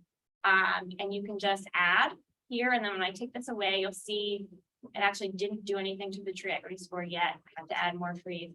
Of course, this is a bug in it. This always happens. So anyways, usually when I add trees, the score will go up, right? It'll show me how I'm impacting the score. And so if I add trees at the parcel level, it should show me how close I am to my target, right? And so I added 23 trees in this scenario. Let's just for fun add like a ton, just for fun. And so that showed me I'm at 5%. And then here's the really cool part is that you get this custom impact report. So it looks at the estimated impact of your project. So in terms of how much carbon you can sequester once the trees hit maturity, the rain interception, different air pollutants that are captured, and then energy savings. So I would love, I'm trying to figure this out. I don't know if it's possible. Maybe we can talk about this. I would love to find a way of translating this cooling and heating energy into cost savings for utility. So I think that would really speak to people on a whole different level. But yeah, so you can get, all this information around what the temperature is for your project area, what watershed it's in, the flood risk, all this great information on here. So that's just a quick demo of the tool. I just want to show you all that. So we have the species guide coming out next month, and then we'll have this in a couple of months ready to go. And think about how you can use this. I mean, as an advocacy tool, in Rhode Island, I'll just mention a few things that have been done. A lot of nonprofit organizations and municipalities have used it to leverage funding. So a number of grants, just putting in that impact report and saying, like, if you fund this project, this will be the impact. Most of the time we can't quantify things. So this really makes it appealing to funders. And then on the other side, I like to talk about a project with Groundwork Rhode Island that we've been working on for about a year and a half. So they've been focusing on, we gave them a grant to plant trees in Pawtucket and Central Falls, if you're familiar. And they decided to focus on private residences. So what they did is they took the tree equity score analyzer, and they, just because I can't see what I'm doing, they basically looked at where they wanted to focus on prioritizing their campaign efforts. So they went out and they hit the pavement, they knocked on doors, they left materials, and they talked to the neighbors that all were in those specific areas. And then they were able to plant trees in those areas. In addition to that, they recognized the city of Pawtucket. Nobody really knew that they had a free tree program. Like, the city was running it. They didn't really publicize it well. It kept going to places that already had high tree equity scores and were not needed. So Groundwork was like, let's flip this a little bit. And so that's why they focused their campaign efforts. But in addition to that, they had a free tree giveaway program where they screened based on free equity scores. So they actually had a threshold where you could not get a tree unless you were in those priority areas. So you can see how it could be really beneficial, and there's still so many ways that you can use it. Our national tool has links to congressional districts, and you can talk about, to your representatives, the tree equity score in your area. So as advocates, I really hope that you all will find a way to use the tool, and we're really looking forward to working with you all. And there's going to be some opportunities to work with us on kind of understanding the tool more and, asking any questions. So I just, I think I'm up on time. So thank you to all these great speakers, because I would have never known this was your first time presenting since COVID. Yeah. Thank you so much for sharing that. That like this, from this short demo that you gave us, I see so many opportunities and possibilities. My name is Ilani, and I live in Boston, and like currently in Hyde Park. And one project that came up by Erica,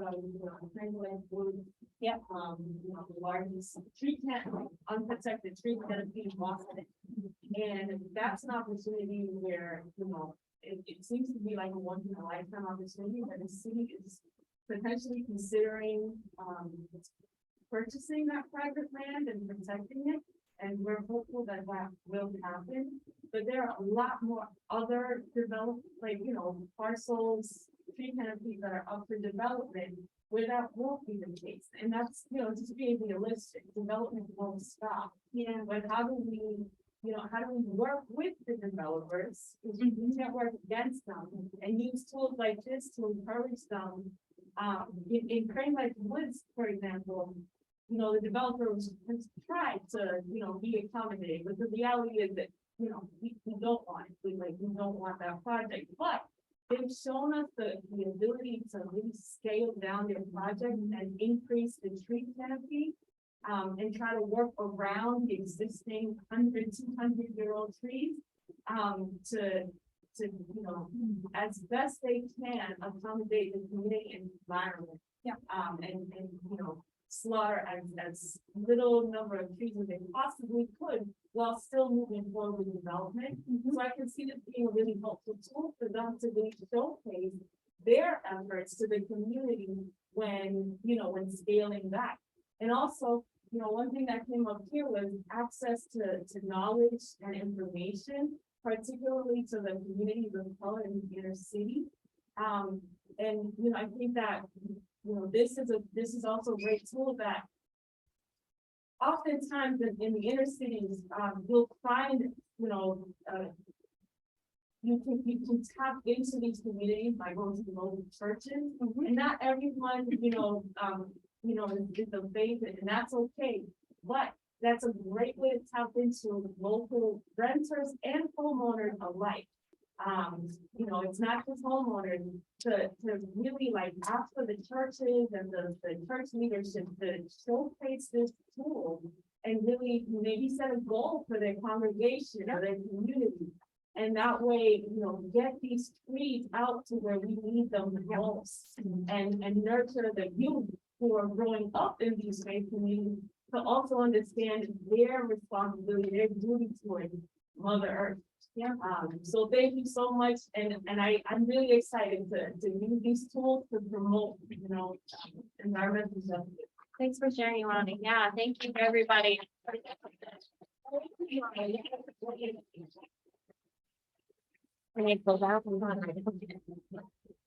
Thank you so much, Molly. Can't wait to see the tree equity score analyzer in Boston. Yes. Yes. All right, thank you so much. Also, it's a pleasure working with you too. Aw, you too. Yeah. Let's welcome Natalie. You don't know anything about me? We work together. She's cool. She's awesome. Okay, I know you guys are all eager to get to lunch, so I will be quick.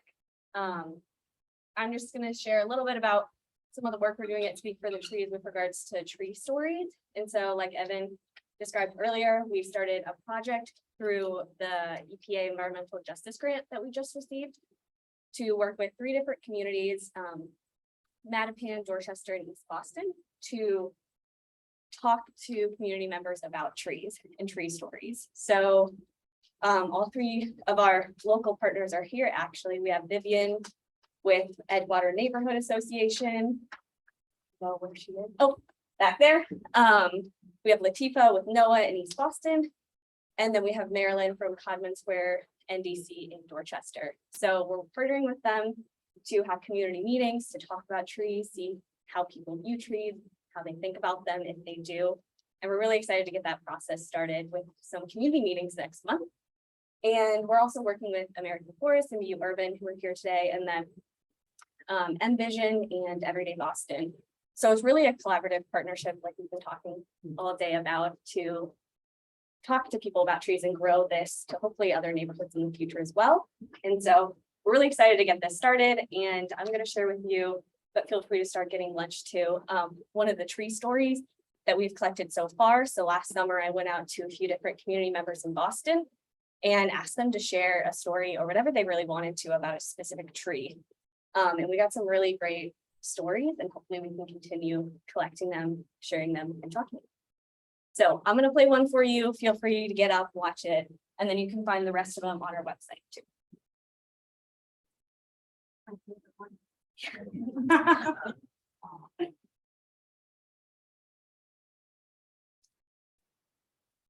Oh no, it's muted. Okay, we will get back to it in a moment.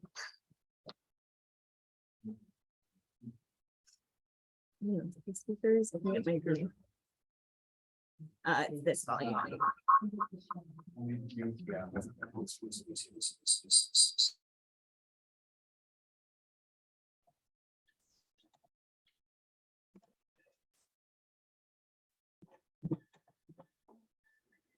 Are you sure she's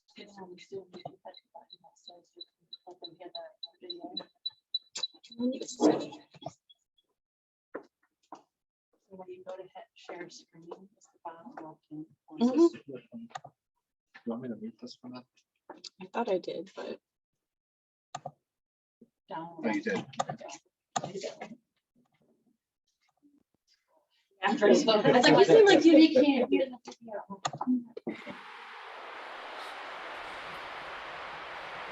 I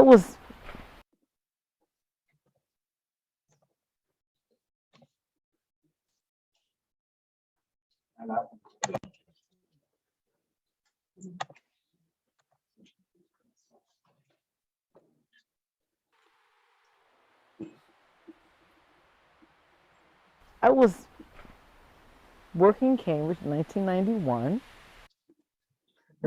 There we go. I think I got it. I was working in Cambridge in 1991. Coming through, Cambridge Side Galleria was just opening. It was a brand new mall. And near the entrance exit there was this nice table and they had these little things there. And of course, if it was free, I want one. She gave me two. So what is this? She said, "These are trees." I was like, "Yeah, right." It was this big. It's like, sure, it's right. Came home with it, sat on the table. My daughter looked at me and says, "What are you bringing dirt home for, Mommy?" I said, "No, these are trees." She was like, "Yeah, right, it's trees. It's only this big." Came outside, slapped a hole in the ground, slapped it in, poured water, and left it. There were two trees. One was here, and one was over there. That was 1991. This is what we have now. Wow. A little bit bigger than this, don't you think? It's a wonderful tree. He's wonderful, wonderful, wonderful. The pine tree is significant in the seasonal aspect of being a New Englander. He'll always be green. No matter what the season, he's evergreen. He's always green. You can count on this tree. Doesn't take a lot of work. Doesn't make an extreme amount of mess. He doesn't leave any leaves, but he leaves some pollen, nice fine mist. But for the fact that the north winds come down this side of my house and it keeps it a little bit more safe than the other side, I appreciate that. The air is always clear around my house. It's never, you know when you don't take the garbage out quick enough? And sometimes there's that little residual, little stink. No, not around mine. Because this tree helps clean the air. It gets the air clean. It's always this side of the house. It's always refreshing. Even the wintertime I come and sit out here because it's refreshing. You can depend on him. It's reassuring. When I get close to home, I see my tree. I can see my tree from down the street. He's there. It's all good. It's all good. It's a condo. There's blue jays, there are chipmunks, squirrels, robins, and a host of other friends that are there on a regular basis. We have conversations in that sometimes these birds are nuts. My blue jays are very, very territorial. They don't like other birds coming in their backyard. And I think sometimes the tree has to cool them out. That's where the blue jays like to live. The tree is the landlord. He's not having that. No, you're gonna relax. You're gonna share the yard. You're gonna just be quiet. Because if you know anything about blue jays, they're very vocal. They'll let you know how they feel about it, and it's just cute to watch. But that's the thing about it. It's to know that I'm the hostess for a community here, and they don't ask for much. They just ask for clean water in their bird bath. I don't feed them, but they know that when I come out, there's not going to be any harm. And they're always happy because they know that their spot, they've watched trees get cut down, and it has been quite uneasy for them around here. But they know that this one's not going anywhere. He's not going anywhere. He'll be here for a while. As long as I'm here, he'll be here. He was this big. Right there was this big.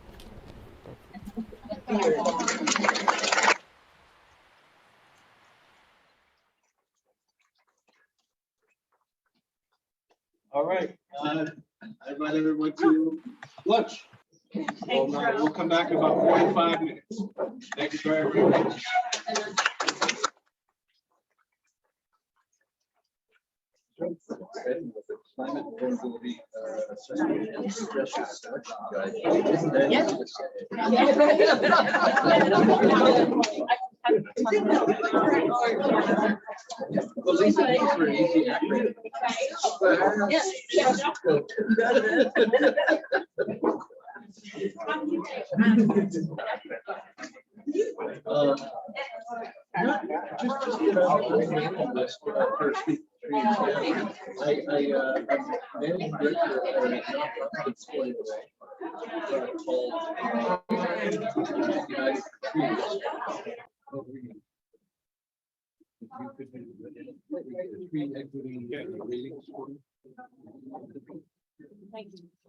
Okay, welcome back, everyone. Thank you so much for your compliance and kindness.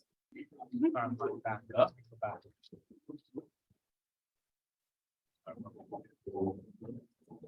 We are about to, well, how was everyone? I hope everyone had a great lunch. Yes, thank you. Thank you to Catered Affair here at Boston Public Library. We are going to get into our, into session 2. I want to introduce someone who needs no introduction. Oh, stop it. That's right. Please know He it. is the man of the hour. Stop it. He is our guide. He is our leader in the tree industry. You're trying to pull the plug on me. Doctor. Dr. David Mechalon, Executive Director. Founder. And co-founder. of Speak for the Truth Boston. David Mechalon.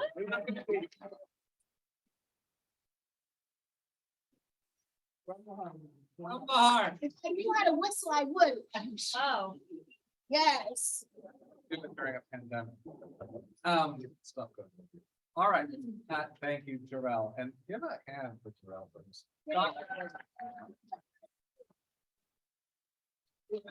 Leading this group for the past year, and I just want to say what a tremendous job he's done.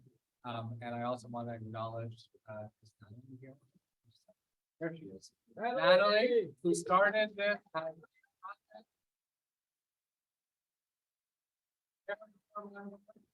Started second year at Speak for the Tree. She started in the midst of a pandemic and brought together this amazing weekly meeting that monthly meeting we had of the coalition.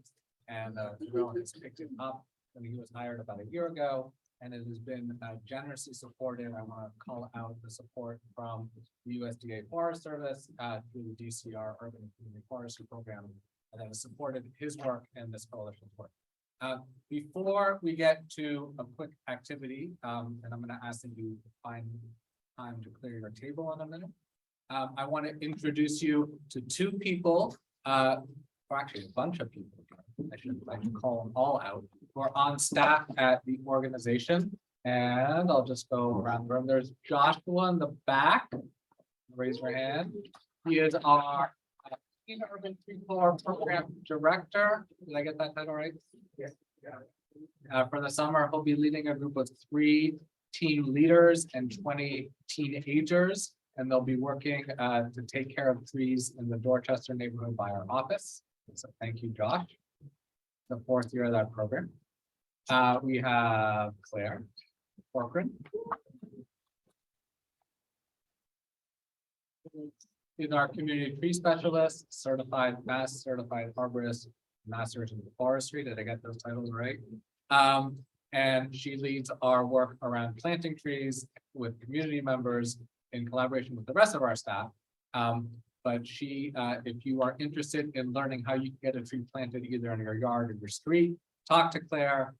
Claire at Tree Boston. I just ordered her business card. She doesn't have them yet. And then is Victoria here? Or is she out front? Oh, there's good.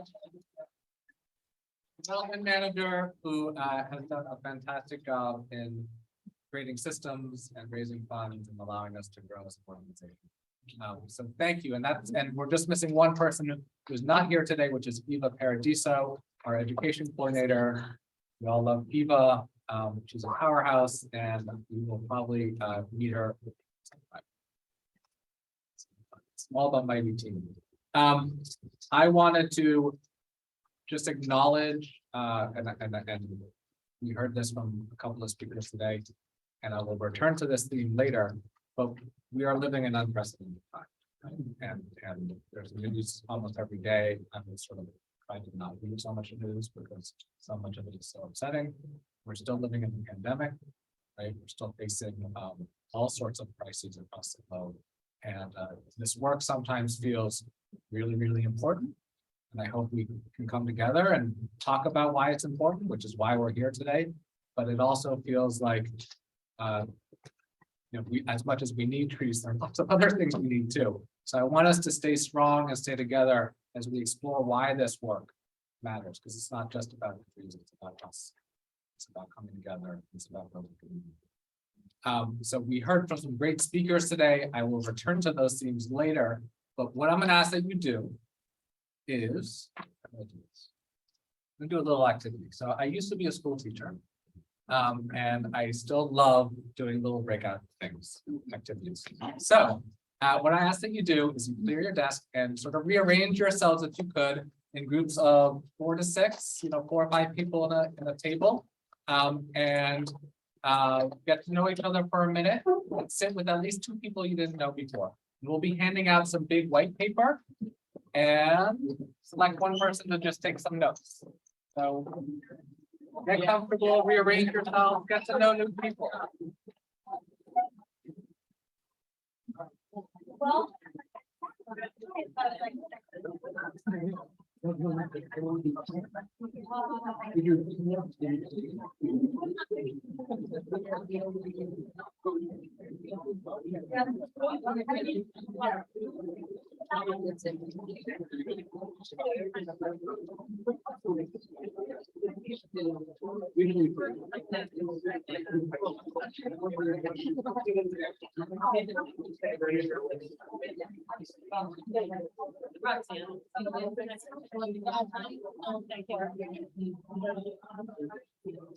So how did you end up coming to meet that one?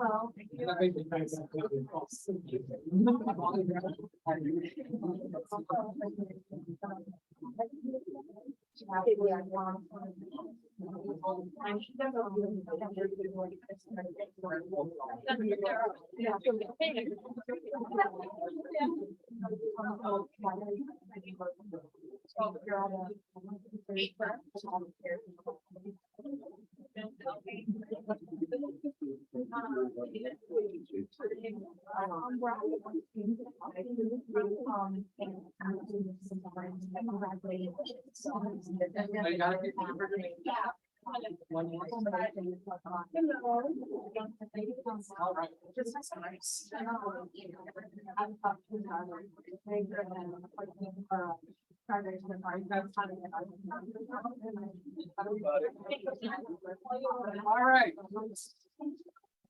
Everyone have a piece of paper and a marker? All right. You have a chance to introduce yourselves to each other. Hi. Earlier, Roxanne. So we've had a really powerful opportunity to learn from each other this morning. We've had 5 wonderful speakers, and I thought we could just take a minute to reflect. So I have a couple of prompts here. Take a chance, take a moment to talk to each other, and reflect on each prompt. I'll give you 3 to 5 minutes per prompt, and then just write down the major themes that came up. If there's something you agree on, or things that came up. So the first prompt is, what brought you here today? What brought you here today? Okay.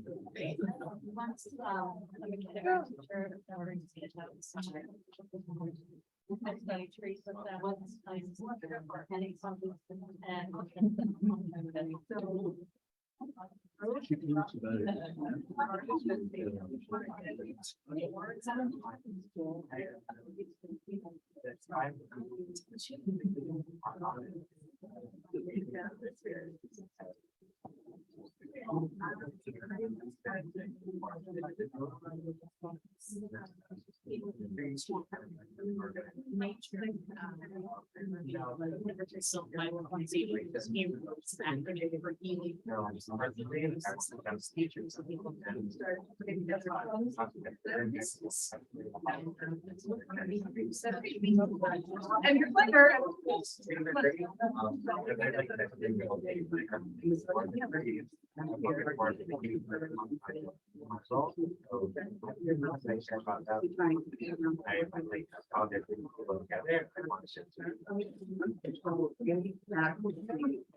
I feel like I've done anything for 2 years. You know, to find out like. And we all have and the kids are like, we're in. I am just.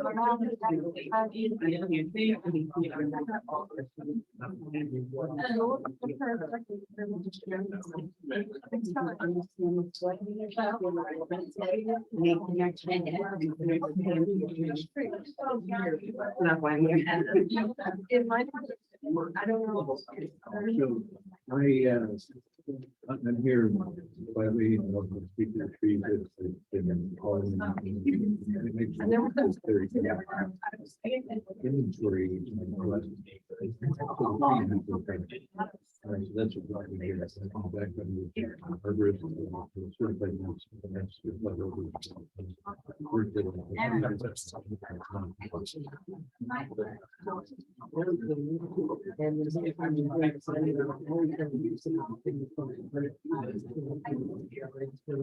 It's funny how.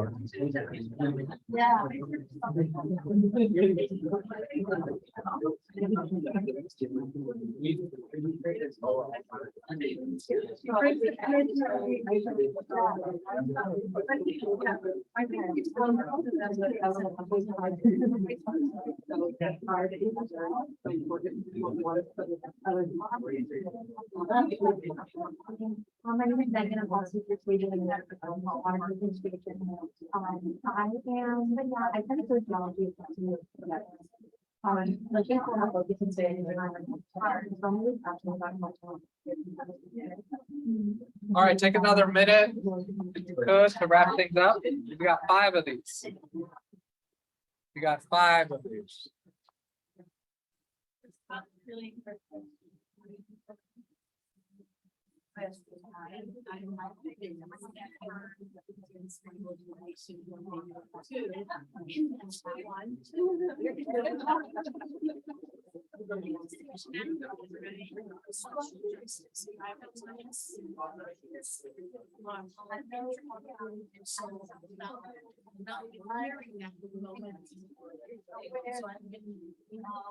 All right. If you could find a good place to wrap up your conversation.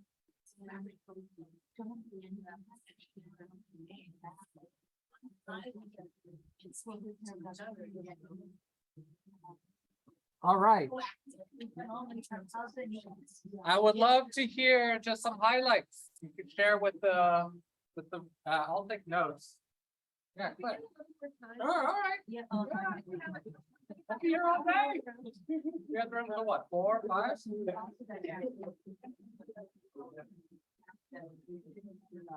Yeah, you're the boss.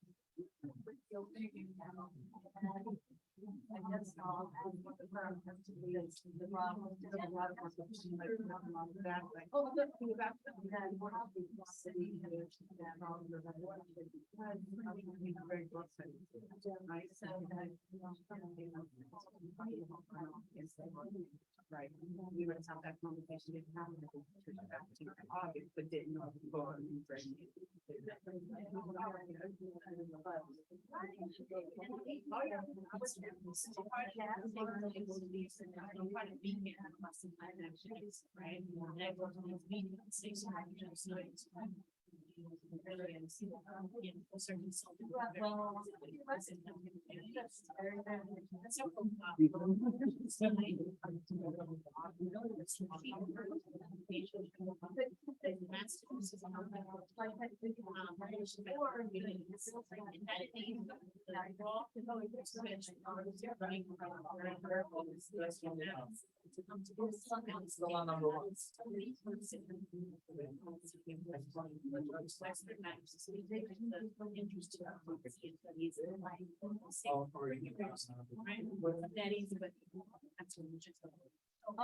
This is the same thing that's happening now, where what about the rivers get sink.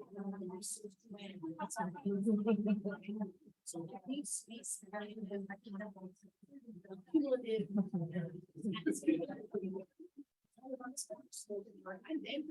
Yes, and solutions become, right? Instead of, this willy-nilly, when things are falling, pipelines. Yeah. Absolutely. And not one that's piecemeal, right? And not one that's maintenance in the government. Usually people talk about the perfect she's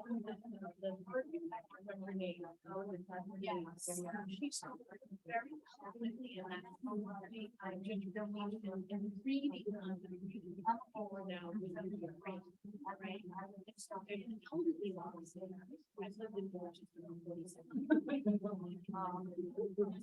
Rockers, phosphines, and not having them now. And we're at the same tree. It was hard to find them.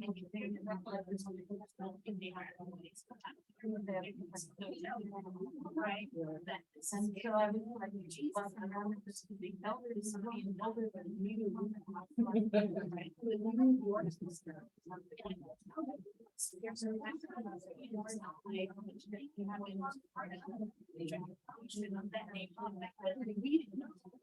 That we were as you research about that we were use not fill the gap there today. To work and get they were going to take care of their children, so they had to have the balance. So it's just now for all you see where it's that's no good. People like here,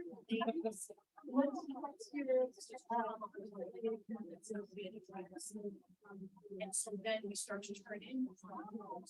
Again, there's ways to mitigate those, right? Living in that.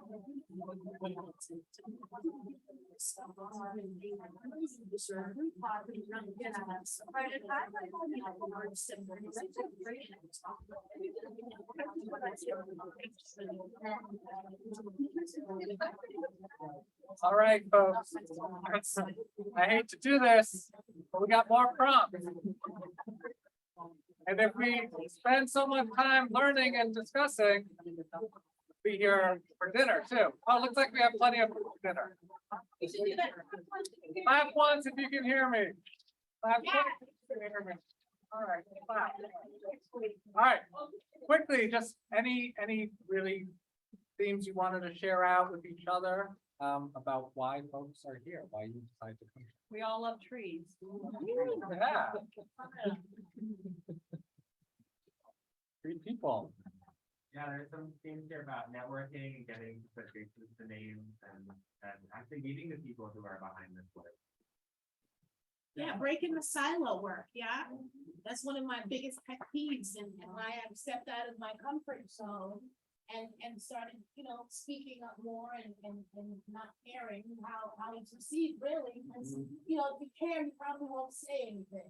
And so for the folks in my community, which is Dorchester, Roxbury, Mattapan, who don't think they have a voice, I'm here so that I can come back and go back home and report back and say, well, this is what's going on. And here's where you can be involved and where your voice can be heard.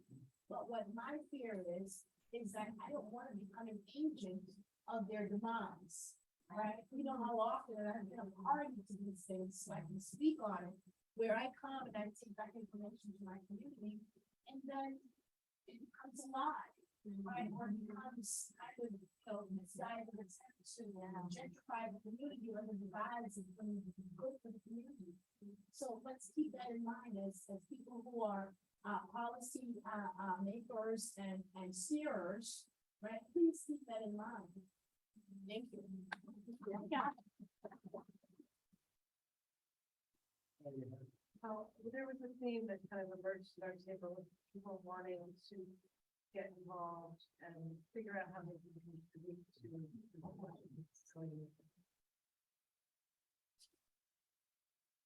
Great. About that table over there. It's called the Austin table. Similar theme with the Austin table, yeah. Similar themes of finding community and being in community with streets and people who find streets, their community. So, and just broaden. I think there's a lot of people starting over here, not really starting over, but finding new beginnings. So, yeah. Beautiful. Thank you. Thank you all. All right. This is the hard part of the energy of the room is keeping us on track. So sorry, Joshua, you were getting people here from online, want to recognize Christine saying she's attended Buff meetings in the past and she's on the Boston Urban Forest Plan Community Advisory Board. And then Anita from Watertown says she's here because she's to mingle her roots Other tree advocates, share resources, withstand the winds and dry spells from deforestation, disinterest, and other things that will be. So thank you. Thank you. And more trees equals less heat island effect. Thank you. All right, so second prompt, and I might have to skip a couple because you guys are too good. What's one new thing you learned today? This one will be quicker because I'm just asking you to think each of one thing you've learned today. One new thing.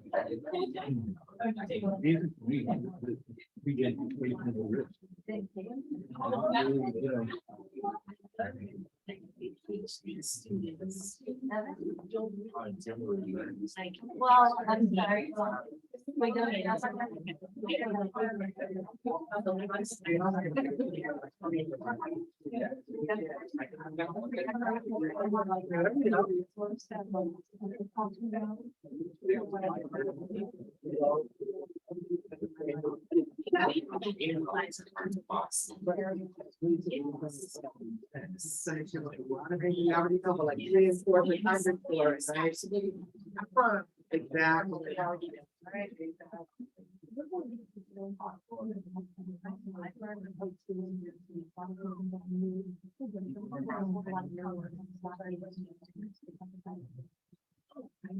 To teach you, because this is what I did to do, because the science is out there, so it's fantastic.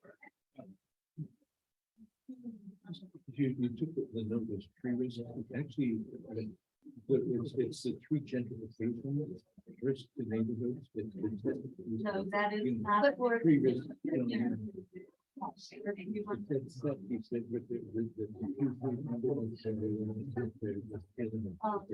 So now you're finding out that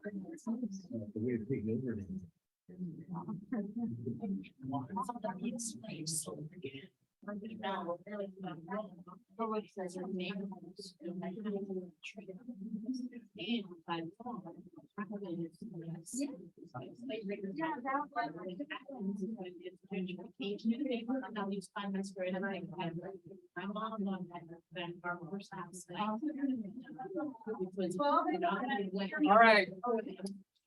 Real quick, what's one new thing you learned today? Who would like to share?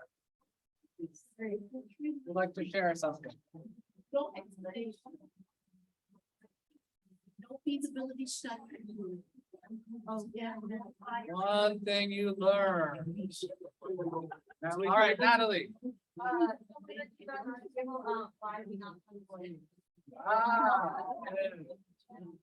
Judith, that's because of you. Thank you, Judy. So again, She learned why. Yeah. Yeah. Good to see a geographic representation that is not limited to the wealthy parts of town. The armies are real. And Not just the end. and the part about the salaries for people who want to work force to that. $18 per hour or 37,000.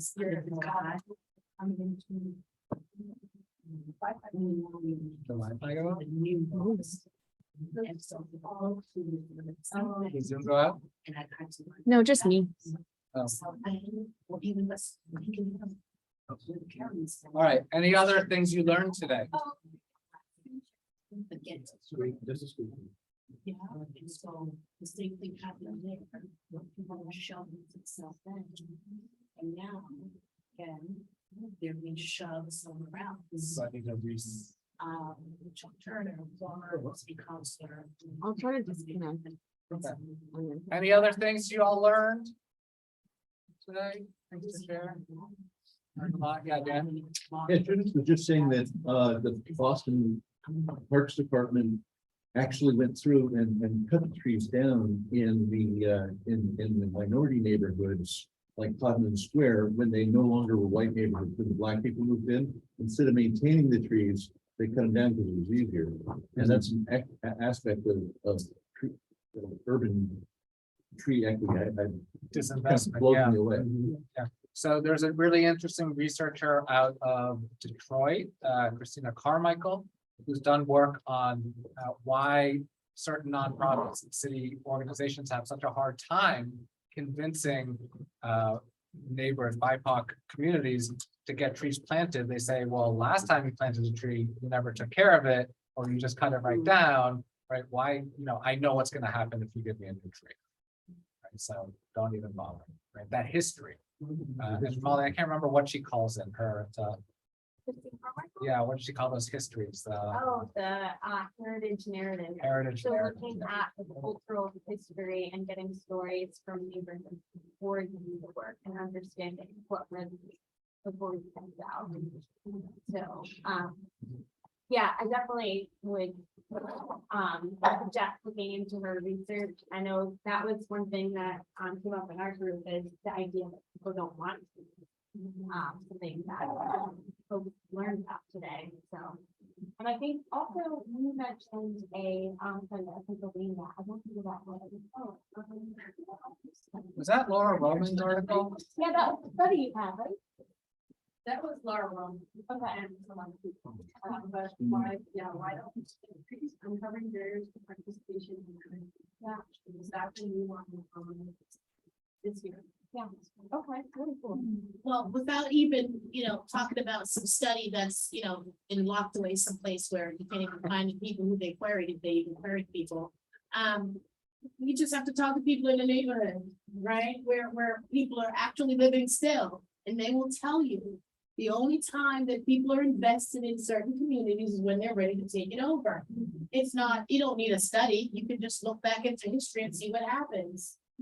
All these but anyway, so I don't want to get distracted, but you don't really need a study. And if you look at all the major cities in America, you'll find the same blight goes on.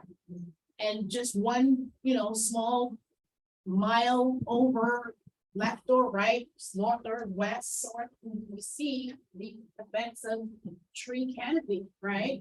So again, it's not rocket science. It doesn't just happen, as I said there could have been more for me to say, but I want to beleaguer the point, right? People get to planting more trees and not get bogged down with the history of why it is. So, yeah. But again, to speak for the Black people that's not here, whenever, it's either a Black person or a white person comes into the neighborhood, they're already leery because their grandparents have lived through gentrification numerous times. So there's nothing you can tell them to make them feel or believe you when you lie and say, well, we're not going to do this. Well, they know what's coming. I'm not an American, but I've read enough and researched enough to know that those are the facts. And people have, suffered generationally because of these things. And I refuse to become a part of the dismantling, dissemination of my people any longer. So again, we need to think about all of these things while we're doing these symposiums, while we're planning for these symposiums, right? Because if you don't live in these neighborhoods and you cannot identify with the folks who had the lived and learned experience from their great grandmas that they're still crying about. I was surprised because I had no idea. Now I know why, as a Jamaican, I'm not looked at as, a good representative of the Black community here, because I'm not part of that fabric. I'm looked at as an interloper, if you will. So I have to be, cognizant of that. So I just wanted to relay that. Come. It is. All right. What's one thing that got you excited about today's meeting? Looking forward to one thing that got you excited. Seeing all these young and in between and all the different phases in their lives, concerned about trees, that I'm overly excited. I'll be talking about this symposium forever. So talk amongst yourselves for a minute. What got you excited? Anyone else have exciting? I love that. Oh, yeah. Getting credit. They're all rare. I'm a guy who was might not.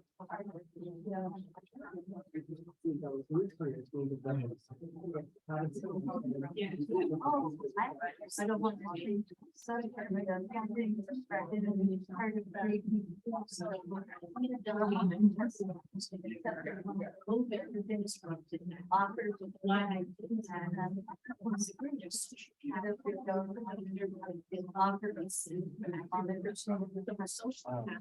And there's so long reason because of the environment and they're not here signing on to no, but people in this matter, there's something. They found ways to want to see it. Yes. I think that they found ways to ensure the pressure of our land, right?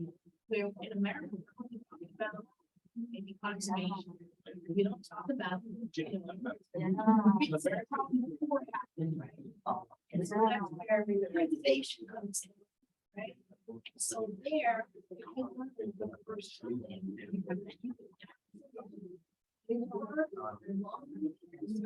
They have think for.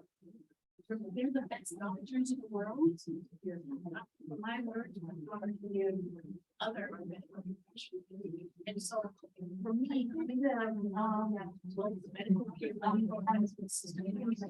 love the program. I don't stress All right, take another 30 seconds.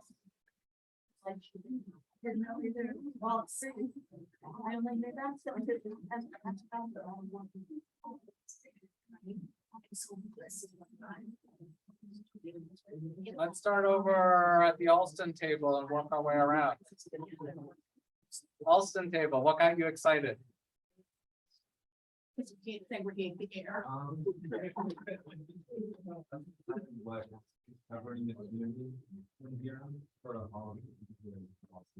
And the genuineness of all the speakers.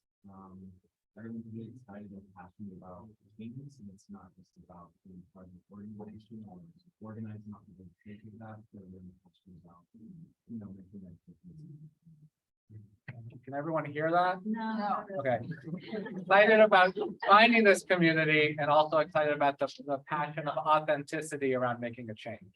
Did I get that? Okay. Yep. That was beautiful, Matt. Thank you. Thank you. I especially resonate with that. So thank you. You all, something got you excited?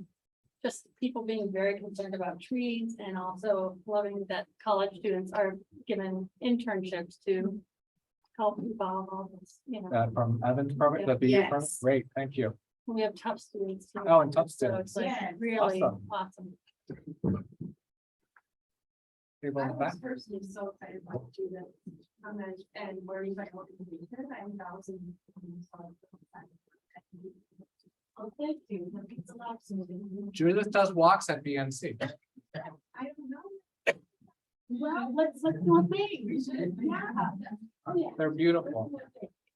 Anita writes, she's very excited about using the tree equity tool to help city councilors understand current gap neighborhoods and to pitch that to our DPW to prioritize planting and watering. So thank you, Anita. Tree equity tool. All right. We've got, funding opportunity that runs an opportunity.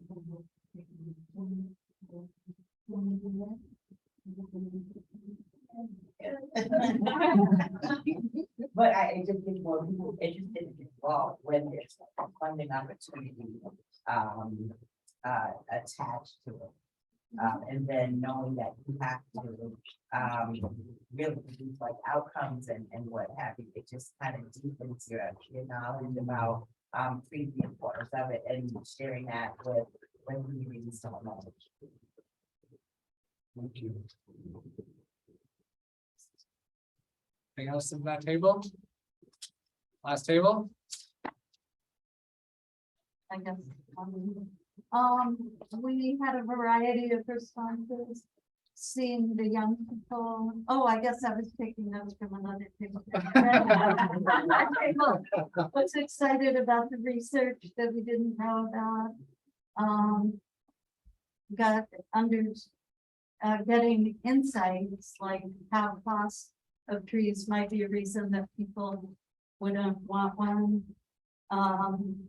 You're excited about the tree equity score coming soon and the granularity of it and communication related to it, not just the tool, but the idea of relaying info back and forth and the opportunity to meet up.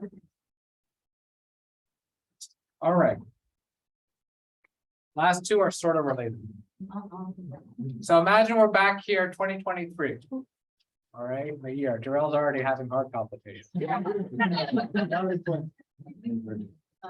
What's one thing you hope will be different or new or being creative, right? We were like, hey, we did this. Last year we were here. Now we're here. What's one change you want to see? Talk amongst yourselves. Yeah, question? I want to propose Yeah. to all of you guys to think about how you can come up with a tree czar. I was thinking about this the whole time that I was asked to do this keynote speak by the bee. And someone in the neighborhood brought to my attention about all the dead trees in the community. And who's in charge of that blood, right? And I had no idea. So I told the person when I came, I'd asked. And so I came with the idea that we should have a tree czar, someone who's strictly, that's their job. That is their 24/7, 365 position. To maintain the tree health of Massachusetts, Boston, maybe hire some other folks to help get it done, but that's their sole job. To make sure that the health of our trees is optimal. Right, and make sure, because David educated me about the invasive trees that we have all around our state, which is not healthy, right? And so how do we figure out a plan to get rid of those and replace them with better trees? So I'm gonna digress. Trees are. So now we're. Yeah, so just take a minute to discuss. Somewhere,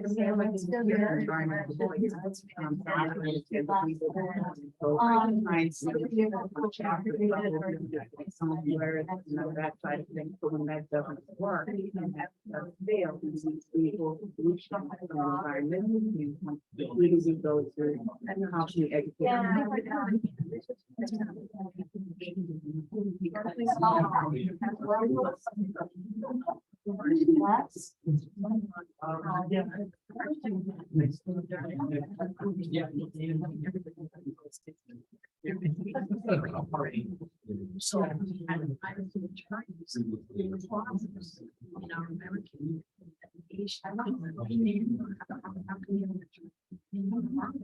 So it was such a concept for them, which was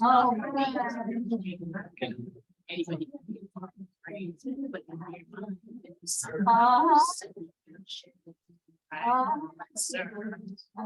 that needed attorneys to pay work. Just this. I can figure out talking about this. And I even answered that I said, well, we need attorneys in Farmington. Okay, next. What was that? For next. That we can relate to, but there is just a regular thing. Right. And when it, I think that I point out, so many know that these presence here. Right.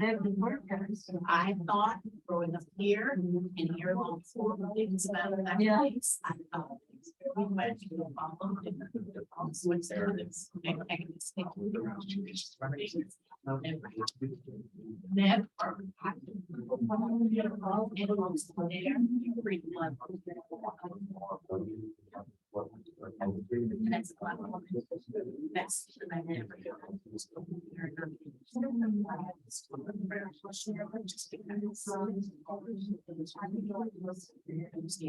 All right.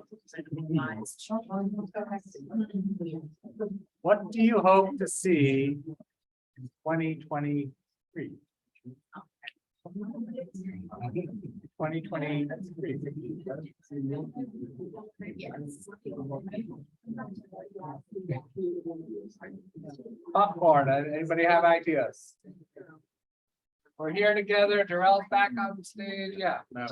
Yeah, so like in my community, like Washington Street is a dividing line. Like, you know, Western Washington, East Washington. On the east of Washington, we have a more affluent community members and you know, higher incomes than on the west of Washington. And there are more trees on the east of Washington. So what I'd like to see is more trees planted next year. Come back and report. So guess what? We got more trees on the west of Washington. I've been in touch with folks at WOW. Huh? I've been in touch with folks at WOW. Oh, yeah. West of Yeah. Washington, there's a But neighborhood. group yeah, at WOW. yeah, dividing line on Washington Street. So yeah, so we were there last night. And All right. parked. All right, we'll talk. Okay. Okay. He's there. Maggie taking notes? Giving it a max? I got all of them, yeah. Got all of them. Others? Yeah.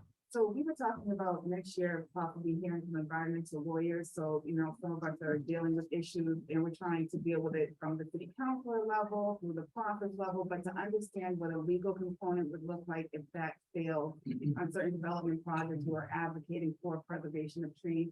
So to understand legally what we can do to protect ourselves and understand to protect these tree canopies that we have in environmental justice communities and beyond, to gain that knowledge, that would be great.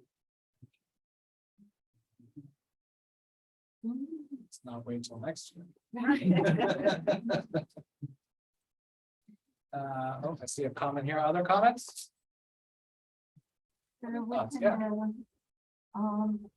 We had people seeking a bigger network next year.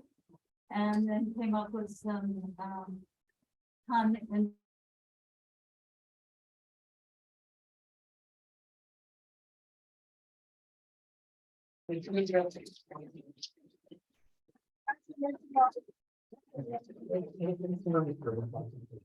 There's lots of.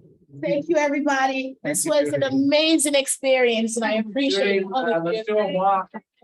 Oh, we have videos of Judy on our website, talking about her work. We'll share out links later, but powerful, powerful stuff. Thank you, Judy.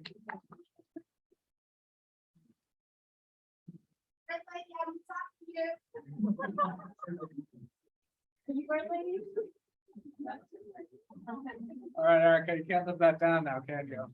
All right, yeah. maybe. I would love it if next year we celebrate the full preservation of spring lake. I think that would set an amazing precedent in the city of Boston. And yeah, I think it's a great like starting point for the future work that's ahead of us. Yeah. We also, we were hopeful that we would see an increase in the Parks Department budget to fund the tree work that's gonna be like with the forest planting.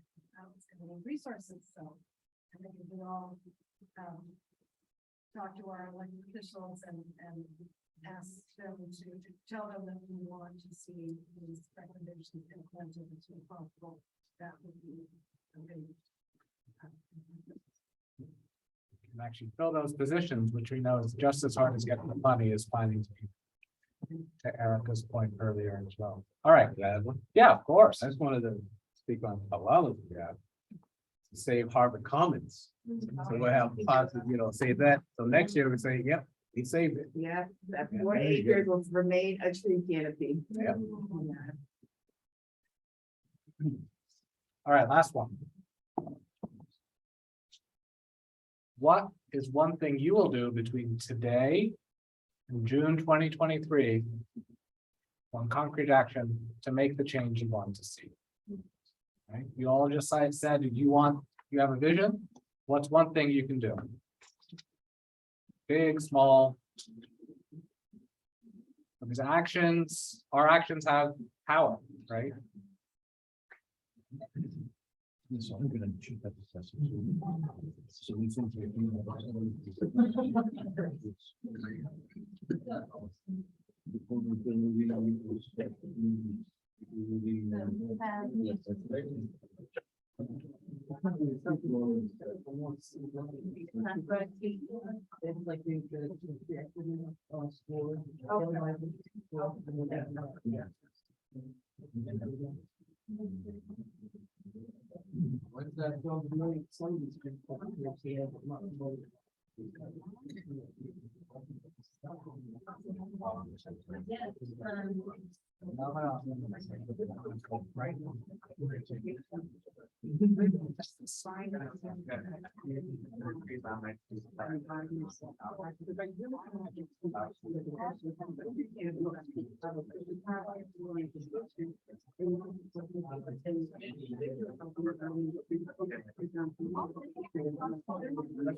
Right?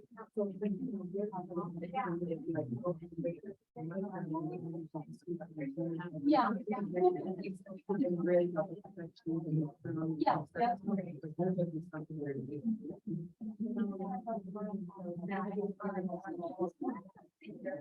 Yeah.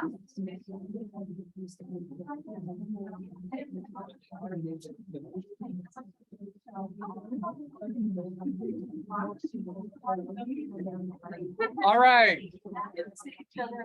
We get to share some actions?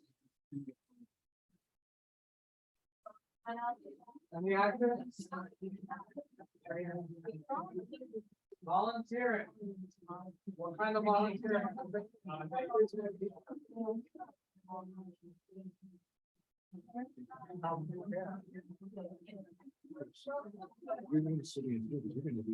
Following up on partnership. What else we got? More partnerships? Definitely a theme today. Other actions. It's the arches. The arches. Yeah.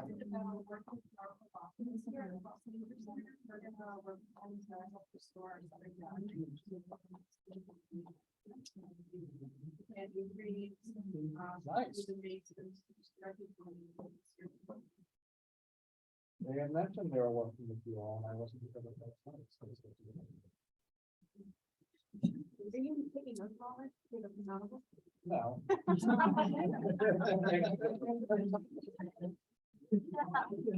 Yeah. Any other actions? Yeah, we have a, yeah. Good, I don't doubt it. So. I'm just the scribe, these are not all mine. Follow up on the networking ideas and be productive. Put in volunteer time. One commitment to see which trees on his street are not adopted and care for one. Continuing advocacy and someone who actually works hands-on with trees wants to get more resources put into a woodland management plan. Others, their actions. Yeah. Yeah, we have taken action and also and since we're listening to identifying areas and growing a community there. And then also giving Tessa opportunity or to out into the community and if you know community level like that is a resource that people can use to use to talk to their city council members about. It's a resource. And their city councilor is great. Yeah. You've been around. We have one on Zoom. Oh, yeah, go ahead. I'm going to, this from Anita Roy, I'm going to focus on new plantings, hands-on follow-up care and document. Any others? Volunteering. There are some scenarios on the climate vulnerability assessment and species selection guide. And see what comes out of that. Right. When's that coming up? That should be next month. All right, a lot of resources coming away, yes. This time it goes to this, but it's the only opportunity to say it is, I mean, this issue that Sarah just mentioned about Malcolm X Park, it's an issue today. The city cut down dozens of trees in Malcolm X Park yesterday, and they're continuing it next week. And this is part of a plan that, you know, predated this nice plan that Maggie talks about, that it's in place yet, but neighbors are upset about this. And so, and Sarah and I individually were each happy, went out there yesterday and took some videos of trees being taken down. And I really think that it would be great as a concrete action if people would write to Mayor, you know, if you have social media, do it on social media. If you write to Mariana Hammond White, the Chief of Energy and Environment, and maybe write to Tanya Fernandez Anderson. I don't know that she's involved in it at all, but she's the district and city councilor. And say that there's a Friends of Malcolm X Park group, a guy named Derek Evans, who lives right across the street, is key in it, and he's been very involved with trying to get them to stop and pause and ask Parks Department to pause this plan. And I mean, there are mature trees in a Heat Island community that neighbors don't want taken down, literally in real time being chopped down by the Parks Department. And so I really feel like that's something that people could do. So is there any other thing you'd say about how to? Oh, there's a lot I could say, but it's very frustrating because the trees are already removed, so. But they're not all of them. They're, I think all but one, they're aiming for 29 and they. So Went out yesterday. I think it's more like we have to do better, and I don't know if they can do, they need to communicate with the residents better. That was the outcome of the city council hearing. There were a group of 6, or they added one, I think 7, that are supposed to have ongoing communication that have not followed through. Okay, I thought there were still trees that. I think it's, that it happened. yeah, I think it's now, it's at this juncture, my understanding is it's advocating for better processes in future Sad to say. renovations. Like the horse is out of the barn on this particular, that's my understanding. Well, I still think it's worth Yeah. communicating displeasure about it, and if there's any further work that, you know, again, cutting that's supposed to happen, that has to happen, get to pause. Thank you. All right, so I want to be mindful of time. Oh, we have a couple of comments here. There's a link here to it from Anita in the chat about Malcolm X Park. About how they are saving 219, but removing 29. So, and I think 28, to Sarah's point, were cut down yesterday. All right, last prompt, not really a prompt. Make sure you leave with someone new, someone you've never met before, their contact info, someone you want to follow up with. All right, to continue this conversation. So with that, I want to wrap up things. We only have 10 minutes, and I have maybe a 20-minute blurb to share with you. So I'll be quick.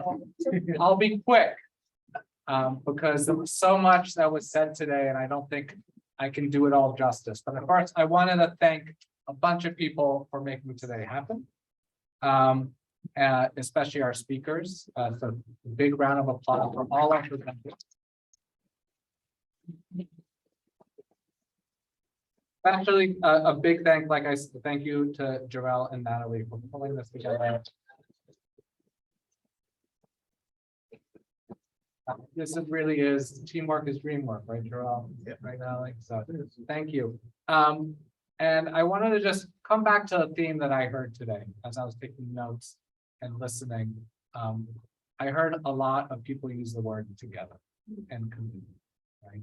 And I want to come back to that theme, not only because we're gathered today here as a community, but because trees build community.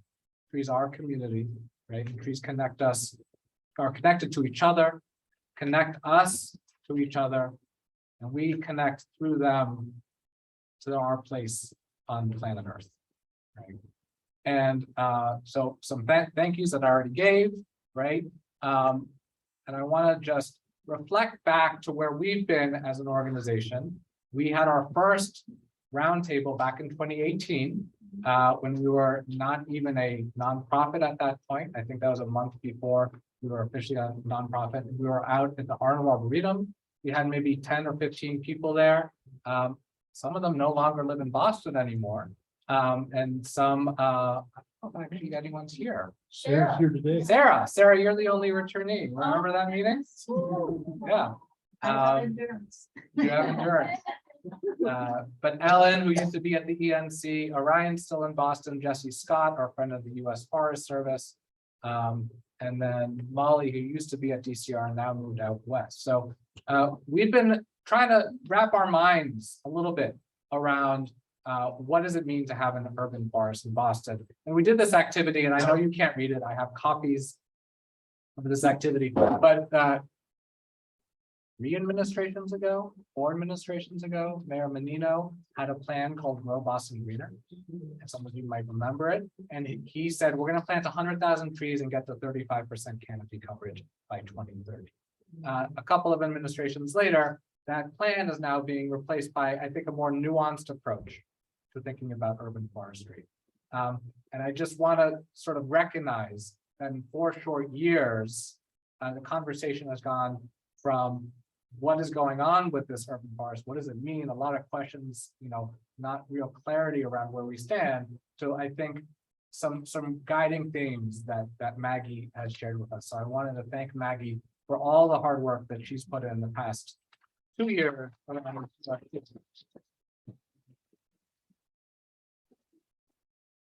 And I think, like I told her and Liza, I think the plan has really used a mirror to reflect on where the city is and where it needs to grow. And if you read through the plan when it comes out, you'll see what I mean, because I think it's very honest about what needs to happen. And it feels both aspirational, inspirational, but also overwhelming in the amount of work that lies ahead of us. You compare the staffing capacity of the city of Boston to other cities, which we've done, and it's an order of magnitude less in terms of arborists on staff and things like that. So there's a lot of work. It's going to take a lot of time. I think we're learning to be where we want to be. So I want to return really quickly to the theme of why trees. And I think we all agree trees care for us. And I think someone said trees care for us. I think maybe Evan said, and we need to care. We work together, right? We need to care for them and they care for us, right? But I want to also think about trees in a different way. I want to end our time together today to frame trees in the position where we are today as a world, where the challenge of our time, I think, is to grapple not only with climate change, not only with racial inequity and social and economic inequity, but we have to grapple with those things together because they're all interconnected. Right? And we saw that in COVID. We continue to see it in COVID. We're seeing it in how climate change is happening, right? And I love this image I found once of a tree that sort of connects all our worlds together. Our environmental worlds, our social worlds, our economic worlds, racial worlds, our cultural worlds, our political worlds, and our health worlds. And these colors could go on and on and on. And I think the power of a tree is it allows us to speak across these spaces and to connect to each other and to connect to our challenges of today. So one of the challenges we have is global climate change, right? Where we're seeing more and more carbon dioxide in the atmosphere, leading to things like local environmental challenges in Boston, where we have heat island effects that are just going to grow more and worse over the coming decades. from 62 days in a year of temperatures over 80 degrees Fahrenheit to something like, in the worst case scenario, over 100 days by 2070 with temperature over 80 degrees Fahrenheit, worst case scenario. Boston is going to get hot, and we're fairly north, right? We know that heat is the #1 weather-related killer across the country. And these effects are just going to have more, this changing climate is going to have a more profound effect. So we've got to act today, which I know we are in the city with our heat resilient plans, but we also have to think about tomorrow and the next 20 years and the next 30 years. And that's why trees are. But I think really what this comes down to in our work together, and I want to return to that theme of together, is that we need to fix our political system. We need to come together to talk to each other if we're gonna make a change. And we all know that we're becoming a more and more divided country and a world politic. This is from 1994 to 2014. I'm sure by 2024, these two mountains will be even more separated, right? You'll see 1994, Democrats and Republicans were much more aligned politically than they are today. And I want to urge us to think of this work we're doing together as an opportunity to talk across this divide, to meet people we might feel uncomfortable talking to, who might be in a different echo chamber than we are, because the internet, as much as it promised to connect us, has divided us, right? So I encourage us to think about how trees can bring us together, to meet people we might not meet every day, to take walks with neighbors we might not know, to be outside, to plant trees together, to build love and compassion and empathy for each other. Because at the end of the day, we share this precious space and this precious time. And again, why trees? Because we need to meet this challenge. And trees let us meet this challenge by seeing and hearing each other in new ways, by connecting and caring for each other, by developing and working for a better shared future, by reimagining ourselves as individuals and as a community, by repositioning how we inhabit our space on this earth. And someone here mentioned we need to think in timescales of 50 to 100 years. Trees force us to do that, right? Trees force us to slow down in a world that keeps on speeding up. So it's time for us to better understand and appreciate how trees communicate with us and with each other and connect us back, like Judy said, to nature and our sense of healing and belonging. So I hope you can join us next year and in the coming years as we build a political system, a social politics, as I call it, rooted in the values of trees, right? Rooted in the values of trust, of caring, and of empathy. I think trees teach us how to do that. They demonstrate it, they care for each other, they care for us. And with that, our collective challenge, I think, is to come back next year and think about how we can meet this moment to build a healthier and more equitable future. So I think I'm ready to move on. Thank you. Well, I'd like to close it out. Oh, two announcements before I forget, there might be others. There's extra food in the back. Yep. Please take some home with you, otherwise we'll go in the trash. Molly is looking for people to join in developing test cells. So please talk to her before you leave if you're interested. She has a sign-up sheet. We have a sign-up sheet up front. If you want a tree planted in your yard, please let us know. Claire is developing a program.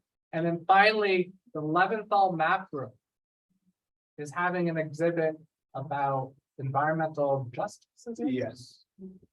What is it called? More or less in common. More or less in common. We invite you to visit it. It's just upstairs. Yeah. So thank you. And it's free. So,